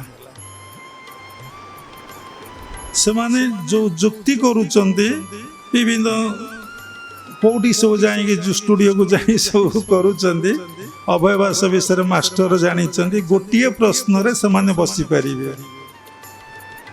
ଯଦି ଏଠି କୌଣସି ନର୍ଭ ନାହିଁ, ଡେଡ୍, ଗୋଟେ ଅନ୍ଧ ବ୍ଲାଇଣ୍ଡ ପର୍ସନ, ଏବେ ବି ସନ୍ଥ ଅଛନ୍ତି, ହାତ ମାରି ତାକୁ ଚକ୍ଷୁ ଦେଇଦେବେ, ସିଏ ବି ଚକ୍ଷୁ ମାନେ ଦେଖିପାରିବ। ଏମିତି ସନ୍ଥ ଏବେ ବି ବଞ୍ଚିଛନ୍ତି, ଗୁପ୍ତରେ ଅଛନ୍ତି। ସେ ହାତ ମାରିଦେଲେ ଯେକୌଣସି ଗୋଟେ କ୍ୟାନ୍ସର ରୋଗଟାକୁ ବି ଭଲ କରିଦେବେ। ବିଜ୍ଞାନ ସେଠି କ'ଣ କହିବ? ଜଣେ ଲୋକ କ'ଣ ଭାବୁଛି, ସନ୍ଥ ମାନେ ଅଛନ୍ତି କହିଦେବେ। ପୁଅଟେ ହବ କି ଝିଅଟେ ହବ, ଅଲ୍ଟ୍ରାସାଉଣ୍ଡରେ ସେମାନେ କହିଦେବେ। ତମର ଘର କେତେ ବକରା ସେ କହିଦେବେ। ଏଠି ବିଜ୍ଞାନ ଟଚ୍ କରିପାରିବ? ଅନେକ କଥା ଅଛି, ଅନେକ କଥା ଅଛି। ସବୁ ସମ୍ଭବ ହେଉଛି ପ୍ରଜ୍ଞାନରେ, କିନ୍ତୁ ତାଙ୍କର ଏ ନଲେଜ ନାହିଁ। କାହିଁକି ନାହିଁ ନା ସେ କଥା ଈଶ୍ୱର ସୃଷ୍ଟି କରିଛନ୍ତି। ସେମାନଙ୍କର ଚିନ୍ତା ଓ ଚେତନା କ'ଣ ନା ସେତିକି ସୀମା ଭିତରେ ଅଛି। ଯେମିତି ବିବେକାନନ୍ଦ କହିଲେ କ'ଣ, ଫରେନ୍ ଯାଇକି କହିଲେ କ'ଣ କହିଲେ, ଯେତେବେଳେ ତାଙ୍କୁ ବିଭିନ୍ନ ପ୍ରଶ୍ନ ପଚରାଗଲା, ଖ୍ରୀଷ୍ଟିଆନ ମାନେ ପଚାରିଲେ, ସେ ଅତି ଆଶ୍ଚର୍ଯ୍ୟଜନକ ଉତ୍ତର ଦେଲେ। ସେମାନେ ଆଶ୍ଚର୍ଯ୍ୟ ହେଲେ, ସନାତନ ଧର୍ମ ବା ହିନ୍ଦୁ ଧର୍ମ ଏତେ ବଡ଼, ଏତେ ମହାନ, ତାକୁ ବ୍ୟକ୍ତ କରିହେବନି। ଖଣ୍ଡେ ବାଇବେଲରେ ସେମାନେ ଅଛନ୍ତି, ଖଣ୍ଡେ କୋରାନରେ ସେମାନେ ଅଛନ୍ତି। ଆପଣ ବେଦ 4 ଖଣ୍ଡ, ଉପନିଷଦ, ଗୀତା, ଭାଗବତ, ବେଦର ଗୋଟିଏ ଶ୍ଲୋକକୁ ଆପଣ ବ୍ୟାଖ୍ୟା କରି ତାର ଆକ୍ଷରିକ ଅର୍ଥ ବାହାର କରିବା ଠୁ ଡିଫିକଲ୍ଟ ହେଇପଡ଼ିବ। କାରଣ ସେ ସବୁ ଭଗବାନଙ୍କର ମୁଖ ନିଃସୃତ ବାଣୀ। ତେଣୁ ଛାଡ଼ନ୍ତୁ, ଆମେ ପ୍ରତ୍ୟେକ ଦିନେ କର୍ମ କରି ଆମେ ବଞ୍ଚିବା। ବିନା କର୍ମରେ ବଞ୍ଚି, ଆପଣ କହିବେ ଲୋକ କିଛି କଲାନି, ଶୋଇଲା। ଆରେ ଶୋଇବାଟା ତ ଗୋଟେ କାମ, ଉଠିଲା ତ ଗୋଟେ କାମ, ଦାନ୍ତ ଘଷିଲା ବି ଗୋଟେ କାମ, ଝାଡ଼ା ଫେରିଗଲା ଗୋଟେ କାମ, କ'ଣ ଚିନ୍ତା କଲା ଭାବିଲା ବି ସିଏ ଗୋଟେ କାମ। सबु किछि काम बिना वर्क रे एठी केही बंची पारिबे नाही। तेणु जो कर्म आमे करूचे से समस्त कर्मर फल आमे भोग करूचे एई जन्म रे ना ता रही जाउछि। अनेक कर्मर फल कौन होछि ना आमे भोगुचे। अनेक कर्मर फल आमर डिपोजिट मिड ब्रेन रे ताकू जहाकू कहते शुद्ध भाषा रे पवित्र भाषा रे संस्कार होइकी रही जाउछि। संस्कार होई रही कौन कहते ना कर्मर फल को कौन कहते ना संस्कार कहते। देखंतु कर्म तीन प्रकार आपण सुनले सात्विक कर्म राजसिक कर्म तामसिक कर्म। सात्विक कर्म व्यक्तिटे गोटे सात्विक परिवेश पाई थाए सुंदर जगह पाई सुंदर परिवेश होइतब सुंदर घर होइतब ऐसे जगहटा टिके निर्जन होइतब टेके एकुटिया होइतब ता पाखरे ते गहली चहली नथिबो से परम पिता परम ब्रह्म कौन करिवे ना ताकू सेमता जगह को सेमता परिवेश सेमता बापा माँ पाखु पठेई देवे। राजसिक लोक कौन होइतब ना गहली चहली हई चई जीवा आसवा हो हाला भितर मजा मजलिस भितर उपभोग भितर से तार जीवन टी काटुथब। तामसिक लोक मैंने समस्त कौन करते ना खराब चिंता खराब भावना जमती से सब कहवा उचित नुहे सेमती जगार खराब जगार से बासगृहटे मिलतब सी सेमती जगार दिन टी अतिवाहित करुवे। सात्विक लोक को देखिए से तो चुपचाप अल्परे संतुष्ट साधारण खाद्य साधारण पोशाकटे सरल जीवन जापन जो सात्विक लोक सरल जीवन जापन प्लेन लिविंग से हाई थिंकिंग सब बेले कौन कहते तीनोटी दुईटी मन कहते गोटे हायर माइंड गोटे लोअर माइंड से माने सब भजन थे जपर थे पूजा पाठ थे सत्संग रही थे ध्यान करुवे जप करुवे सेवा करुवे भगवान निकट में समर्पित होइकी दिन काटुथु जहाँ किसी घटना घटुची सब ईश्वर इच्छा घटुची सब ईश्वर करुचंती कराउचंती से कौन करते ना भाविकी दिन काटुथबे। चिंता करी देखंतु अच्छा ये फूलटा पद्म फूल एटा पद्म मंजूर सृष्टि होइची मंजी जमती फूलटी है सेमती एटा कुसुम फूल बा गेंडू फूल मंजीटी जमती ये सृष्टि सेमती आर बास्ना अलगा आर बास्ना अलगा आर कलर अलगा आर कलर अलगा कहवाई कहीं कहूँ ना जी जमीती मंजी सेमती गछ सेमती बास्ना सेमती टेस्ट सबकि किंतु दीटाक फूल दीटा जाक फूल समस्त आपण मनीष क्या भितर राजसिक भाव क्या भितर तामसिक भाव क्या भितर सात्विक तुम समस्ते मनीष जमती ये भी रजनीगंधा ये भी गोटे मंजी यार टेस्ट बास्ना अलग स्मेल अलग यार देखिया भाइब्रेशन अलग आपको देखिले गोटे प्रकार लगुच आपको देखिले गोटे प्रकार लगुच आपको देखिले गोटे प्रकार लगुच बुझिया बाबा कहते किंतु सात्विक भावापन्न लोक कह ये सब गोटे फूल सब गोटे फूल ये फूलर कथा फरक पड़ोनी आगे ये फूल लगी भीतर फरक आसबनी बहुत सूक्ष्म कथा ये फूल गोटा देखी फरक आसबनी किंतु राजसिक लोक कौन कर ना यहीटा अमुक फूल यहीटा अमुक फूल ये फूल अमुक ये फूलर बास्ना एतिकी ये फूलर बास्ना एतिकी ये फूलर बास्ना एतिकी ये फूल एमती जगार है ये फूल ए जगार है से फूल से जगार से हम ये कथार किसी मूल्य अच्छे से जदि मूलटा को पचरा जीव यार सृष्टि केबे मंजी किए करथला समस्त पाठ सेठी तार सरीजीव आकु किए सृष्टि करथला ना भगवान कहीं सृष्टि करथले जो मैंने सात्विक टिके से मैंने कहे रज सतगुण मिश्रित से कहे जे भगवान सृष्टि करते कहीं सृष्टि करते ये कौ काम लगे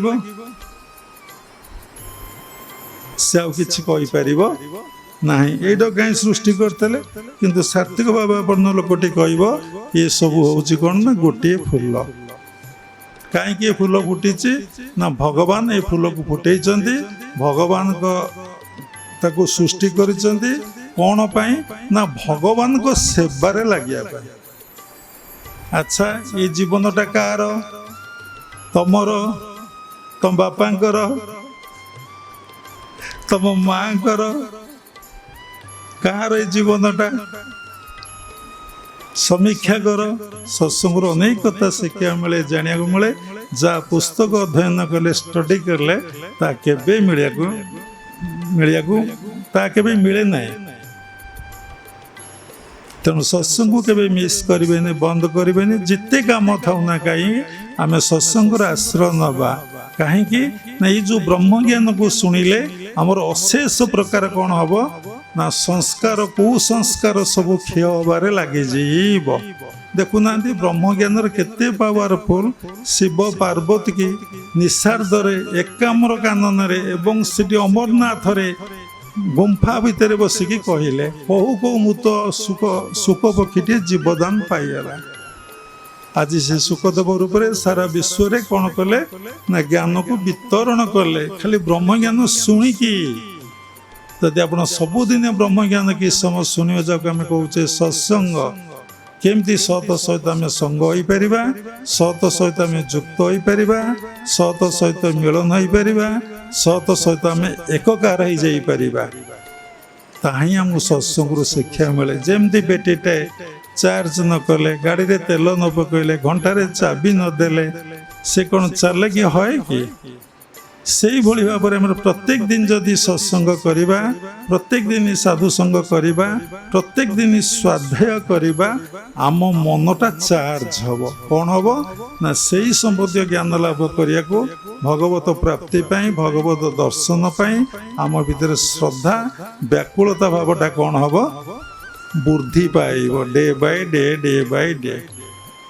ତେଣୁ ଭାଗବତରେ ସେଥିଲାଗି ଲେଖା ହେଇଛି, ଏ ଜୀବ ସାଧୁ ସଙ୍ଗ ବିନୁ ଲଭି ନପାରେ ମୋର ତନୁ। ପୁଣି କହିଛନ୍ତି ଭଗବାନ କ'ଣ ନା ନାହାଂ କ୍ରିଷ୍ଟାମି ବୈକୁଣ୍ଠେ ଯୋଗୀନାଂ ହୃଦୟ ନଚ ମଦଭକ୍ତା ଯତ୍ର ଗାୟନ୍ତି। ମୋର ଭକ୍ତମାନେ ଯୋଉଠି ମୋ ବିଷୟ ଆଲୋଚନା କରନ୍ତି, ତତ୍ର ତିଷ୍ଠାମି ନାରଦ। ଭଗବାନ ସବୁ ଜାଗାରେ ଅଛନ୍ତି କିନ୍ତୁ ପରିପ୍ରକାଶ ହୁଅନ୍ତି। ଯେମିତି ପବନ ସବୁ ଜାଗାରେ ଅଛି, ଗାଡ଼ି ଆପଣଙ୍କର ପମ୍ପଚର ହେଇଗଲା, ଆପଣ ସେଇଠି ତାକୁ ହାୱା ଦେଇଦେବେ, ପ୍ରେସର ଦେଇଦେବେ, ତା ପାଇଁ ଗ୍ୟାରେଜକୁ ଗଲେ ସିଏ କ'ଣ କରିବ ନା ପ୍ରେସର ଦେବ। ଭଗବାନ ସବୁଠି ଅଛନ୍ତି, ତମ ଘରେ ଅଛନ୍ତି, ସବୁଠି ଅଛନ୍ତି। ଅନୁଭବ କାହିଁକି ହେଉନାହିଁ ନା ସେଇଭଳି ପରିବେଶ ଦରକାର, ସେଇଭଳି ଗୁରୁ ଦରକାର, ସେଇଭଳି ସବୁକିଛି ଆବଶ୍ୟକ ଜିନିଷ ଥିଲେ ଯାଇ ଉପଲବ୍ଧି ଅନୁଭବ ହେବ। ଯଦି ଆମେ ଗୃହସ୍ଥ ଆଶ୍ରମରେ ସେଇଭଳି ପରିବେଶଟାକୁ ସୃଷ୍ଟି କରିଦେଇପାରିବା, ସମସ୍ତେ ଗୋଟିଏ ଗୁରୁଙ୍କ ଠାରୁ ଦୀକ୍ଷା ନେବା, ସମସ୍ତେ ସାତ୍ତ୍ୱିକ ସରଳ ଜୀବନ କାଟିବା ଏବଂ ସାତ୍ତ୍ୱିକ ଜୀବନ କାହାକୁ କୁହନ୍ତି ଭଲ ଭାବରେ ବୁଝିବା ଏବଂ ଜାଣିବା। ସକାଳେ ସନ୍ଧ୍ୟାରେ ସମସ୍ତେ ଜପ ଧ୍ୟାନରେ ବସିବା, ସାଧୁସନ୍ତଙ୍କର ସେବା କରିବା ଏବଂ ନିଜ ଇନକମର ଯେତେ ପାରିବା ଦେଇପାରିବା। ଶାସ୍ତ୍ର କ'ଣ କହିଛି ନା ସାମର୍ଥ୍ୟ ଠାରୁ ଅଧିକା ଡୋନେସନ୍ ଦିଅ। ଯେତିକି ସାମର୍ଥ୍ୟ, ତୁମର ସାମର୍ଥ୍ୟ ହେଉଛି 5 ଟଙ୍କା, ତୁମେ 6 ଟଙ୍କା ଦେବ। ତାକୁ ଆଉ ଗୋଟେ ଭଲ ଭାଷାରେ କହିଲେ 10% ତୁମେ ଦେଇଦିଅ। ଯିଏ 50 ଦେଇପାରିବ ଆହୁରି ବଢ଼ିଆ। ମନରେ ପ୍ରଶ୍ନ ଉଠିବ, ମୋତେ ରୋଗ ହେଲେ କ'ଣ ହେବ? କିଏ ମୋତେ ପଇସା ଦେବ? ମୋର ଆକ୍ସିଡେଣ୍ଟ ହେଇଗଲେ କିଏ ପଇସା ଦେବ? ମୋ ପିଲାପିଲି ବାହାଘର ହେବ, ତାକୁ କିଏ ପଇସା ଦେବ? ମୁଁ ଏତେ ଗୋଟେ ଫ୍ଲାଟ୍ କିଣି ମୋ ଝିଅକୁ ଦେବି, ତାକୁ କିଏ ଦେବ? 20 ଭରି ସୁନା କି 25 ଭରି ସୁନା ଦେବି, ତାକୁ କିଏ ଦେବ? ତମର ନଲେଜ ନାହିଁ।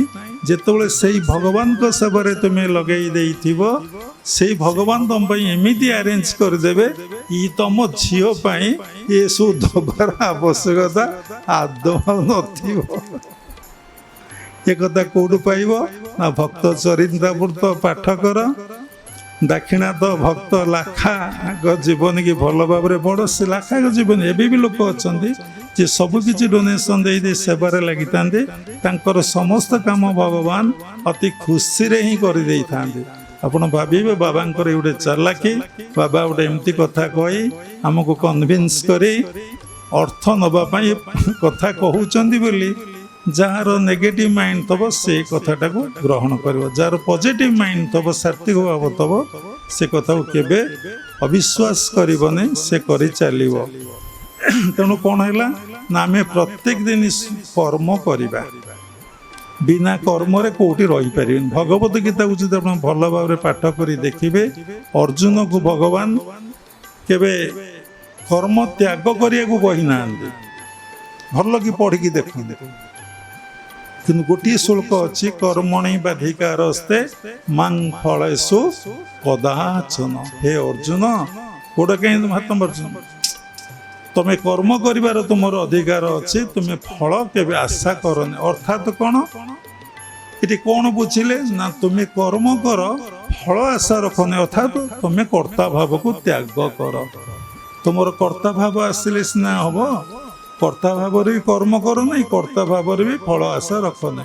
तो मूल कथा हूँ जदि आम कर्ता भाव को छाड़ीदबा आम भितर कौन हम कर्म किंतु चली किंतु आम भितर कौन हम ना फल आशा नहीं ताकू कहते निष्काम।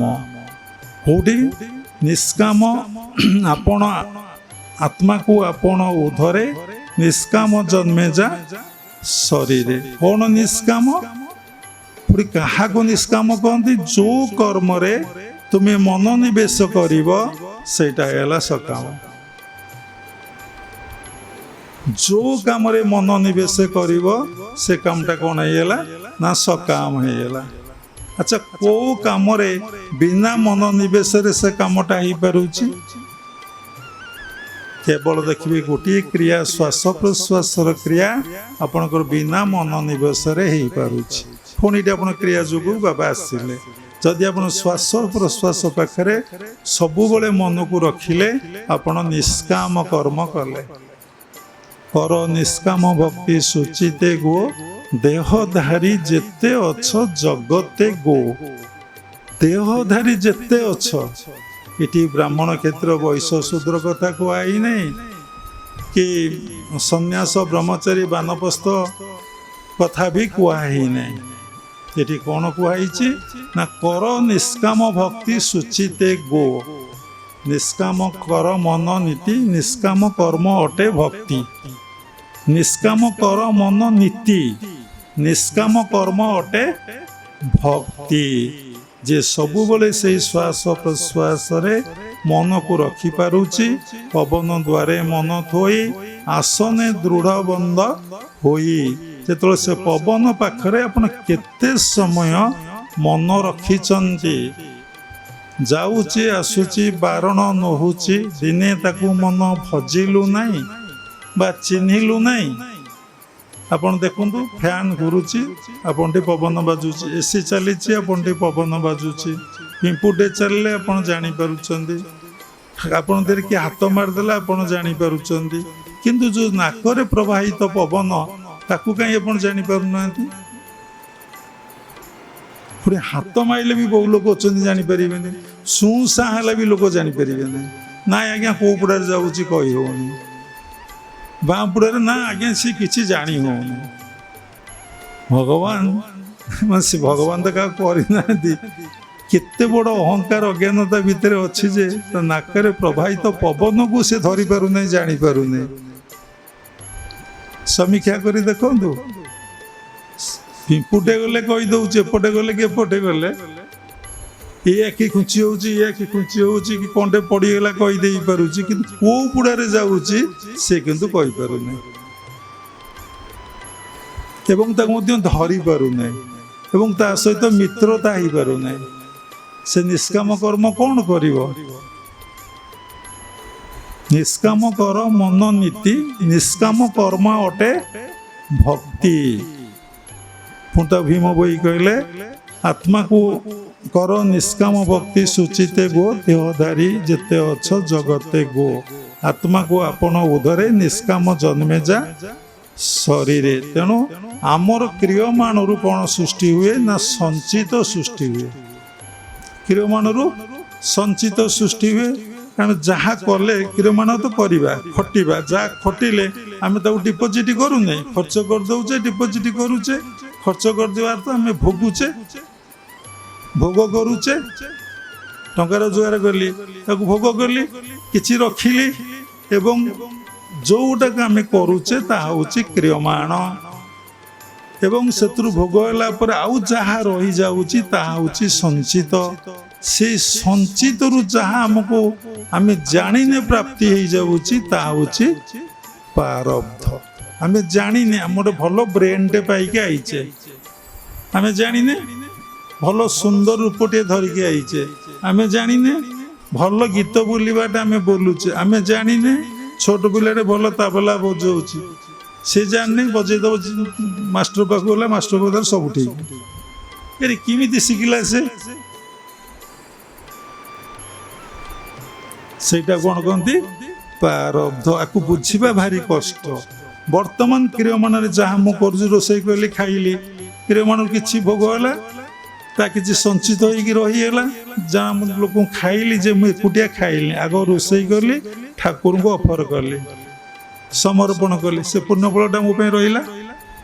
ଏବଂ ରୋଷେଇ କରିସାରିଲା ପରେ ମୁଁ ଚିନ୍ତା କରିଛି ରୋଷେଇ ପୂର୍ବରୁ ମୁଁ ପ୍ରଭୁଙ୍କୁ ପ୍ରସାଦ ଲଗେଇବି, ମୁଁ କିଛି ଭକ୍ତଙ୍କୁ, ଭଗବାନଙ୍କୁ ଦେଲି, ତାପରେ ଭକ୍ତଙ୍କୁ କିଛି ଦେବି। ଭକ୍ତ କିଏ? ନା ଯିଏ ଭଗବାନଙ୍କୁ ସବୁବେଳେ ଭଜନ କରୁଛି, ଭଗବାନଙ୍କ ଚିନ୍ତାରେ ଯିଏ 24 ଘଣ୍ଟା ନିମଗ୍ନ ଅଛି, ଯିଏ ସବୁବେଳେ ତସ୍ମାତ୍ ସର୍ବେଷୁ କାଳେଷୁ ଯୋଗ ଯୁକ୍ତ ଭବା ଅର୍ଜୁନ, ଯିଏ ସିଏ ହେଉଛି ଭକ୍ତ। ତାଙ୍କୁ କ'ଣ ମୁଁ ଆଗ ଦେବି, ତାପରେ ପଶୁ ପକ୍ଷୀକି ଦେବି, ତାପରେ ଯାହା ବଳିବ ମୁଁ ତାକୁ ଖାଇବି। ଆଚ୍ଛା, ଏ କଥା କିଏ ଭାବିଛ ଏ ଜନ୍ମରେ? ରୋଷେଇ କଲାବେଳେ ତମାନେ କିଏ ଭାବିଛ ଆଗ ମୁଁ ପ୍ରଭୁଙ୍କୁ ଦେବି, କି ଜଣେ ଅତିଥି ଆସନ୍ତା ମୁଁ ତାଙ୍କୁ ଖାଇବାକୁ ଦିଅନ୍ତି? କେବେ କିଏ ଭାବୁଛ? ନାଇଁ ରେ ବାପା, ଚାଉଳ ଠିକ୍ ମାପିକି ପକେଇଥା, ସରିଯିବ, ଡାଲି ଅଛି ସରିଯିବ, ଦେଲା ବାଲା ଯେ ସିଏ ମାନେ ବୋଝ ବୋହିକି ଭାର ବୋହି ଦିଏ ବୋଲି। ଆପଣ ଏ ଯୁଗରେ ଏବେ ବି ସାଧୁ ସନ୍ଥ ମାନଙ୍କ ପାଖକୁ ଦେଖିଲେ, ଏବଂ ଦି ଆଖିରେ ମଧ୍ୟ ଦେଖିଲେ, ହାତ ଟିପା ମାରିକି ମଧ୍ୟ ଦେଖିଲେ, ଆପଣ ଏଭଳି ମୋହଗ୍ରସ୍ତ, ମାୟାଗ୍ରସ୍ତ, ଜ୍ଞାନତା, ଅହଙ୍କାର ଅଛି, ଆପଣ ସେଥିରୁ କିନ୍ତୁ ବାହାର କରିଦେବେ। ତାକୁ ସରଳରେ, ଏକଦମ ସିମ୍ପୁଲରେ କଥାଟାକୁ ଗ୍ରହଣ କରିବେ ନାହିଁ, ସେ ଭଗବାନ ଆଣିଦେଲେ ବୋଲି। 3-4 ଦିନ ତଳେ ଜଣେ ଆଶ୍ରମର ମା, ଆଜି ଅନ୍ତେବାସୀ, ପଚାରିଲେ, କହିଲେ ବାବା ଆଜି ରାତି ପାଇଁ ଅଟା, କାଲି ପାଇଁ ଅଟା ନାହିଁ। ମୁଁ କହିଲି ଏମିତି କଥା କେବେ ଆଶ୍ରମରେ ତୁଣ୍ଡରେ ଧରିବେ ନାହିଁ, ତୁଣ୍ଡରେ ଧରିବେ ନାହିଁ। ଆପଣ ବସି ଭଜନ କରନ୍ତୁ, ଆପଣଙ୍କର କ'ଣ ଦରକାର ସେ କଥା ସେ ଜାଣନ୍ତି। ତାକୁ ଯେତେବେଳେ ଆପଣ ଭଜନ କରିବେ, ସେ ନିଶ୍ଚିନ୍ତ ଭାବରେ କ'ଣ କରିବେ ନା ଆପଣଙ୍କର ଯାହା ଦରକାର ସେ ଆଣିକି ଦେଇଦେବେ। ଶୁଣନ୍ତୁ କେତେ ସୁନ୍ଦର କଥା, ଡିଷ୍ଟର୍ବ ହୁଅନ୍ତୁ ନାହିଁ, କାରଣ ସମସ୍ତେ ବହୁତ ଲୋକ ଶୁଣୁଛନ୍ତି, ଦେଖୁଛନ୍ତି। ତେଣୁ ଠିକ୍ 7ଟା ବେଳ ହେଇଛି, ଆଜି ହେଲା ରବିବାର, କାଲି ଶନିବାର, 7ଟା ବେଳ ହେଇଛି। ଗୋଟେ କାରଟେ ଲାଗିଲା, ସେଥିରୁ ସ୍ୱାମୀ ସ୍ତ୍ରୀ ବାହାରି ଆସିଲେ, କହିଲେ ବାବା ଆମେ ବହୁତ ଜିନିଷ ଆଶ୍ରମକୁ ଧରିକି ଆଇଛୁ। କ'ଣ ନା ଅଟା ଆଣିଛୁ, ଫୁଲ ଆଣିଛୁ, ଫଳ ଆଣିଛୁ। ମୁଁ ସେ ମାଆଙ୍କୁ ଡାକ ପକେଇଲି, ଦୌଡ଼ି ଆସ, ଦୌଡ଼ି ଆସ, ଦୌଡ଼ି ଆସ। ଆଉ ମୁଁ ଜାଣେ ଆପଣ ସବୁ କରିପାରିବେ, ମାନେ ସେମିତି କହିବନି। ସତରେ ଅଟା ଆସିଥିଲା। ତେଣୁ ଏଗୁଡ଼ା କ'ଣ ଆପଣ ଜାଣିପାରିବେ? ଯଦି ନବମ ଅଧ୍ୟାୟର 22-16କୁ ଆପଣ ପାଠ କରିବେ ଗୀତା ପଣ୍ଡାର କଥାକୁ, ଯଦି ବିଶ୍ୱାସ ଅଛି ଆପଣ ଭଗବାନଙ୍କ ଉପରେ, ଯିଏ ନିଜକୁ ସତରେ ସମର୍ପଣ କରିଦେଇଛି, କେବଳ ବସି ଭଜନ କରୁଛି, ତାର ସମସ୍ତ ଶବ୍ଦଟାକୁ ଆପଣ ଭଲ ଭାବରେ ବୁଝିବାକୁ ପଡ଼ିବ। ମୁଁ ହିଁ ବହନ, ସେତେବେଳେ ଭଗବାନ ଯୋଗକ୍ଷମ କେମିତି ଆପଣ ଜାଣିପାରିବେ। ଏଟା କହିବାର ନାହିଁ। ଆପଣ ଦେଖନ୍ତୁ ଭାରତବର୍ଷରେ ଆପଣ ତପବନରେ ବି ସାଧୁ ତପସ୍ୟା କରୁଛନ୍ତି। ଗୋମୁଖ ଠାରୁ 22 କିଲୋମିଟର ଗଲେ ତପବନ ପଡ଼ିବ, ଯେଉଁଠି ଗଙ୍ଗୋତ୍ରୀ ଗଙ୍ଗା ମା ବାହାରିଛନ୍ତି ଗୋମୁଖ, ତାପରୁ 18 କିଲୋମିଟର ନା 22 କିଲୋମିଟର ଗଲେ ତପବନ ପଡ଼ିବ। ସେଠି ସାଧୁମାନେ ଅଛନ୍ତି, ଯାଆନ୍ତୁ ପହଞ୍ଚି ଦେଖିବେ ସେମାନଙ୍କ ଗ୍ୟାସ୍ ଅଛି, ଚୁଲା ଅଛି ଏବଂ ଖାଦ୍ୟ ପଦାର୍ଥ ତାଙ୍କ ପାଖରେ ଅଛି। ସବୁ ଯେଉଁମାନେ ପହଞ୍ଚିବେ ସେମାନେ ତାଙ୍କର ସେବା କରିବେ। ଅମଳ ବି ଅଛି, ସବୁ ପ୍ରକାର ବ୍ୟବସ୍ଥା ଅଛି। ଥରେ ଚିନ୍ତା କରନ୍ତୁ, ଏତେ ବାଟ ମାନେ ଚଲା ପଥ, ଦୁର୍ଗମ ପଥ, ତାଙ୍କୁ ନେଇକି ଗ୍ୟାସ୍ଟା କିଏ ଦଉଛି?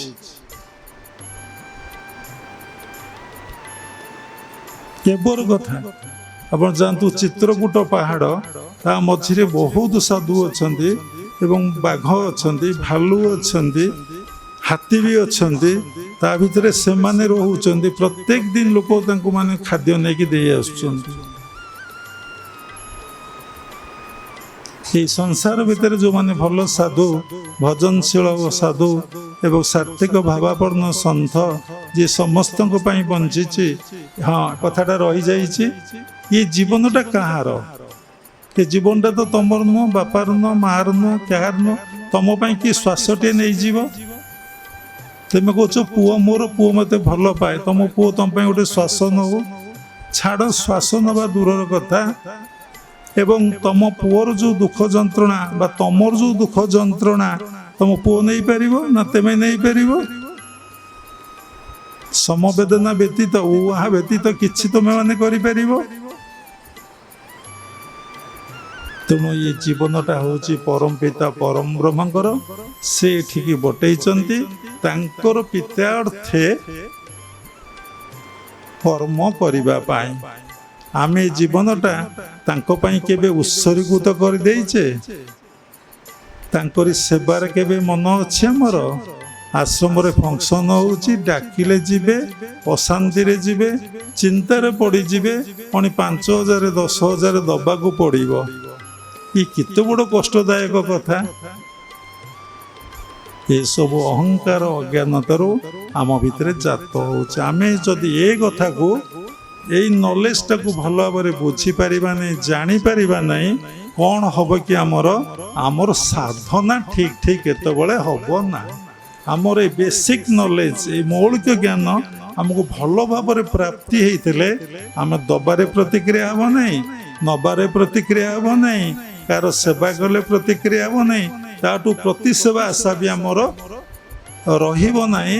ଆମେ ପୁରା ଶାନ୍ତ ହେଇଯିବା, ସ୍ଥିର ହେଇଯିବା ଏବଂ ସବୁବେଳେ ଇଏ ସୃଷ୍ଟିର ସ୍ରଷ୍ଟା ସବୁକିଛି କରୁଛନ୍ତି, କରାଉଛନ୍ତି, ସବୁ ଜାଗାରେ ତାଙ୍କର ଉପସ୍ଥିତିକୁ ଅନୁଭବ କରିବା ଏବଂ ତାଙ୍କ ସହିତ ସବୁବେଳେ ଆମେ ଯୋଗଯୁକ୍ତ ଅବସ୍ଥା ରହିବା। କଥା ଏହା ନଥିଲା, କଥା ଥିଲା ଜ୍ଞାନାଗ୍ନି ସର୍ବକର୍ମାଣୀ ଭସ୍ମସାତ୍ କୁରୁତେ ତଥା। ଏହାରି ଉପରେ 3-4ଟା ଏପିସୋଡ଼ ହେବ। ଗୋଟେ କଥାରୁ ଶହ କଥା ଫେରଣ ହେବ। କର୍ମ ହେଉଛି ନା, କର୍ମରୁ କ୍ରିୟମାଣରୁ ସୃଷ୍ଟି ହେଉଛି ସଞ୍ଚିତ। ସଞ୍ଚିତ ଯେ ସବୁ ଭୋଗ ହୁଏ ନାହିଁ। ଆପଣ ଏଇ ଯେଉଁ ଜନ୍ମଟାକୁ ଆସିଛନ୍ତି, ଏଇ ଜନ୍ମରେ ଆପଣ କେତେ ଟିକେ ମାନେ କେତେ %, 2-3% ଆପଣ ଭୋଗ କରିବେ। ପୁଣି ଅନେକ କ'ଣ କରିବେ ନା, ସେଠି ଡିପୋଜିଟ୍କୁ ପ୍ରତ୍ୟେକଟି ମୁହୂର୍ତ୍ତରେ କର୍ମ ହେଉଛି। ଯେହେତୁ କର୍ତ୍ତା ଭାବ ରହିଛି, ଅହଙ୍କାର ରହିଛି, ସେଇଟା ପୁଣି କ'ଣ ହେଉଛି ନା ସେଠି ଡିପୋଜିଟ୍ ହେଇଯାଉଛି। ପୁଣି ସେଇ ଡିପୋଜିଟ୍ରୁ ଯାହା ଭୋଗ ହେଉଛି, ସଞ୍ଚିତରୁ ଯାହା ଭୋଗ ହେଉଛି, ତାହା ହେଉଛି ପ୍ରାରବ୍ଧ। ତେଣୁ ଆମେ ଏମିତି କର୍ମ କରିବା ଯେ, କଥାର ସାର କଥା ବାବା ସଂକ୍ଷେପରେ କହିଦେବେ, ଆମ ଭିତରେ କେମିତି କ୍ରିୟମଣ ଆଉ ସୃଷ୍ଟି ନ ହଉ। ଯଦି କ୍ରିୟମଣଟା ଆମ ଭିତରେ ସୃଷ୍ଟି ନ ହେଲା, ତାହେଲେ ଆମର କ'ଣ ହେବ ନା, ସଞ୍ଚିତ ଆଉ କିଛି ରହିବ ନାହିଁ। ମୁଁ ସିନା ଖଟୁଛି ବୋଲି ଡିପୋଜିଟ୍ କରୁଛି, ମୁଁ କିନ୍ତୁ ଖଟିବି, କିନ୍ତୁ ସେଟା ଖଟିବା ନୁହଁ। ମୁଁ ପରିଶ୍ରମ କରିବି, ସେଇଟା ପରିଶ୍ରମ ନୁହଁ। ମୁଁ କାମ କରିବି, କିନ୍ତୁ ମୁଁ କାମ କରିନାହିଁ। ମୁଁ କଥା କହୁଛି, ମୁଁ କଥା କହିନାହିଁ। ତାର ଏକ୍ଜାମ୍ପଲ୍ ଦେଲେ ଅନେକ ଏକ୍ଜାମ୍ପଲ୍ ଆସିବ ଶାସ୍ତ୍ରରୁ। ଯେମିତି ଗୋପାଳୁଣୀ ମାନେ ଦୁର୍ବାସାକୁ ସମସ୍ତ ଦହି ଲହୁଣୀ ଖାଇବାକୁ ଦେଇଦେଲେ। ଦୁର୍ବାସା କହିଲେ, ମୁଁ କିଛି ଖାଇନି। ହେ ଯମୁନା, ମୁଁ ଯଦି କିଛି ଖାଇନି ତାହେଲେ ତୁ 2 ଫାଳ ହେଇଯା। ଯମୁନା 2 ଫାଳ ହେଇଗଲା। ଗୋପାଳୁଣୀ ମାନେ ପଳେଇଲେ, ଭଗବାନ କୃଷ୍ଣଙ୍କ ଆରପାରିରେ ଦର୍ଶନ କଲେ। ସେଠି କହିଲେ, ପ୍ରଭୁ ଏ ଋଷିଟା ଏତେ ବଡ଼ ମିଛୁଆ, ସବୁ ଖାଇଲା, କହିଲା ମୁଁ କିଛି ଖାଇନି। ନା, ସେ ଆକ୍ଚୁଆଲି କିଛି ଖାଇନି, ସବୁ ହିଁ ମୁଁ ଖାଇଛି। प्रभु आपण केमिति खाइले ना समस्त भीतर किए खाऊचे आपण भगवत गीता को भल भाव प्रत्येक दिन पढ़ंतु कौन कहते अहं वैश्वानर वृत्ता प्राणीनां देह माश्रित प्राण प्राण समाजुक्त पचामन चतुर्विदा को पढ़ंतु ना अनुभव करंतु भगवान समस्त भीतर रही जठराग्नि रे से खाद्य को खाई जीर्ण करुचन देखुना आपण भीतर अग्नि अच्छी जो अग्नि जदि आपण भीतर न था आपण देहर टेम्परेचर केते सबले उषुम रही जेतबले आपण मरुचंती मला पेशेंट को देखी मला बापा माँ को कि जहाँ को देखी देखु सब तलीपा ठारू धीरे धीरे सेटा कोलाप्स हेमाल का पलि आस पूरा निराट सत्य कथा बाबा यहाँ देखी जेते ऊर्ध्व को उठी उठिक आसब प्राण से छाड़ छाड़िक आसो लास्ट को आखि बाटे हो ना कान बाटे हो नाक बाटे हो ना पाटी बाटे हो जो माने जोगी सहस्रा को भेद करि पारिचंती ब्रह्मरंध्र सहस्रा भेद कहले भूल हो जे ब्रह्मरंध्र को भेद करिचंती सेई माने सेई बाटे पळेइबो गीतार प्रमाण सबु भगवत गीता पर जदि ए जन्म रे आलोचना हबो कौन हम ना गीता सरबनी प्रयाण काले मनसा चलना भक्ता जुक्ता जोग बले न सैब तेणु भक्ति मार्ग द्वारा जोग मार्ग द्वारा तो शेष समय रे तू मो गर्भरे लीन हो मो सहित प्रवेश कर अष्टम अध्यायर ए 16 भूर्भुव मध्य प्राण से भूर्भुव दुई भ्रू मध्य जो प्राण महाप्राण सहित मिलन है तेमे सहित कौन हो ना एककार तेणु आम एमती कर्म करवा जे आमर क्रियमानटा फास्ट केमती सृष्टि न हो दीप अच्छी तेल अच्छी तेजनाटा पड़ी एवं बलिता रही आम कौन करवा जेते तेल दबा बलिता दबा तेजिबा दीप जलिब जदि आम तेल दबा ना गोटे जिनस को मारदबा तेलटा दबा ना बलितार कौन तेल कौन बलिता जलिब ना तेजना तेजिले कौन जलिब सबू जलिकी पाउंस हो दीप थब एवं से बलितार पाउंस आकारटा थब सरीगला कौन तेणु आपको बुझा पड़ो तत्वगुरु पाखर मुझे जन्म प्रभु आउ कर्म करी ना कर्म करी ना अर्थ अलसुआई शोबी ना कर्म करी मो भीतर कर्ता भावन कौन कर आज्ञा जहाँ भगवान ये शरीर द्वारा करुच्ची भागवत गोटे पद अच्छी कौन ना कर्म करिब कर्म तेजी सात्विके मोर पादे भजी कर्म करिब कर्म तेजी कर्म द्वारा कर्म को त्याग करिब काहाको ना भगवान तुम्हें सब काम करुच कराउच मु किछि करू नाही किए ना जहाठी सात्विक लोक पुणी किए ना ता पाद पद्म जे शरण पशिछि ता श्वास प्रश्वास रोचे तार पाद से पाद पद्म जे मन को सबु बले रखी से लगी उद्धव कहूँ भगवान को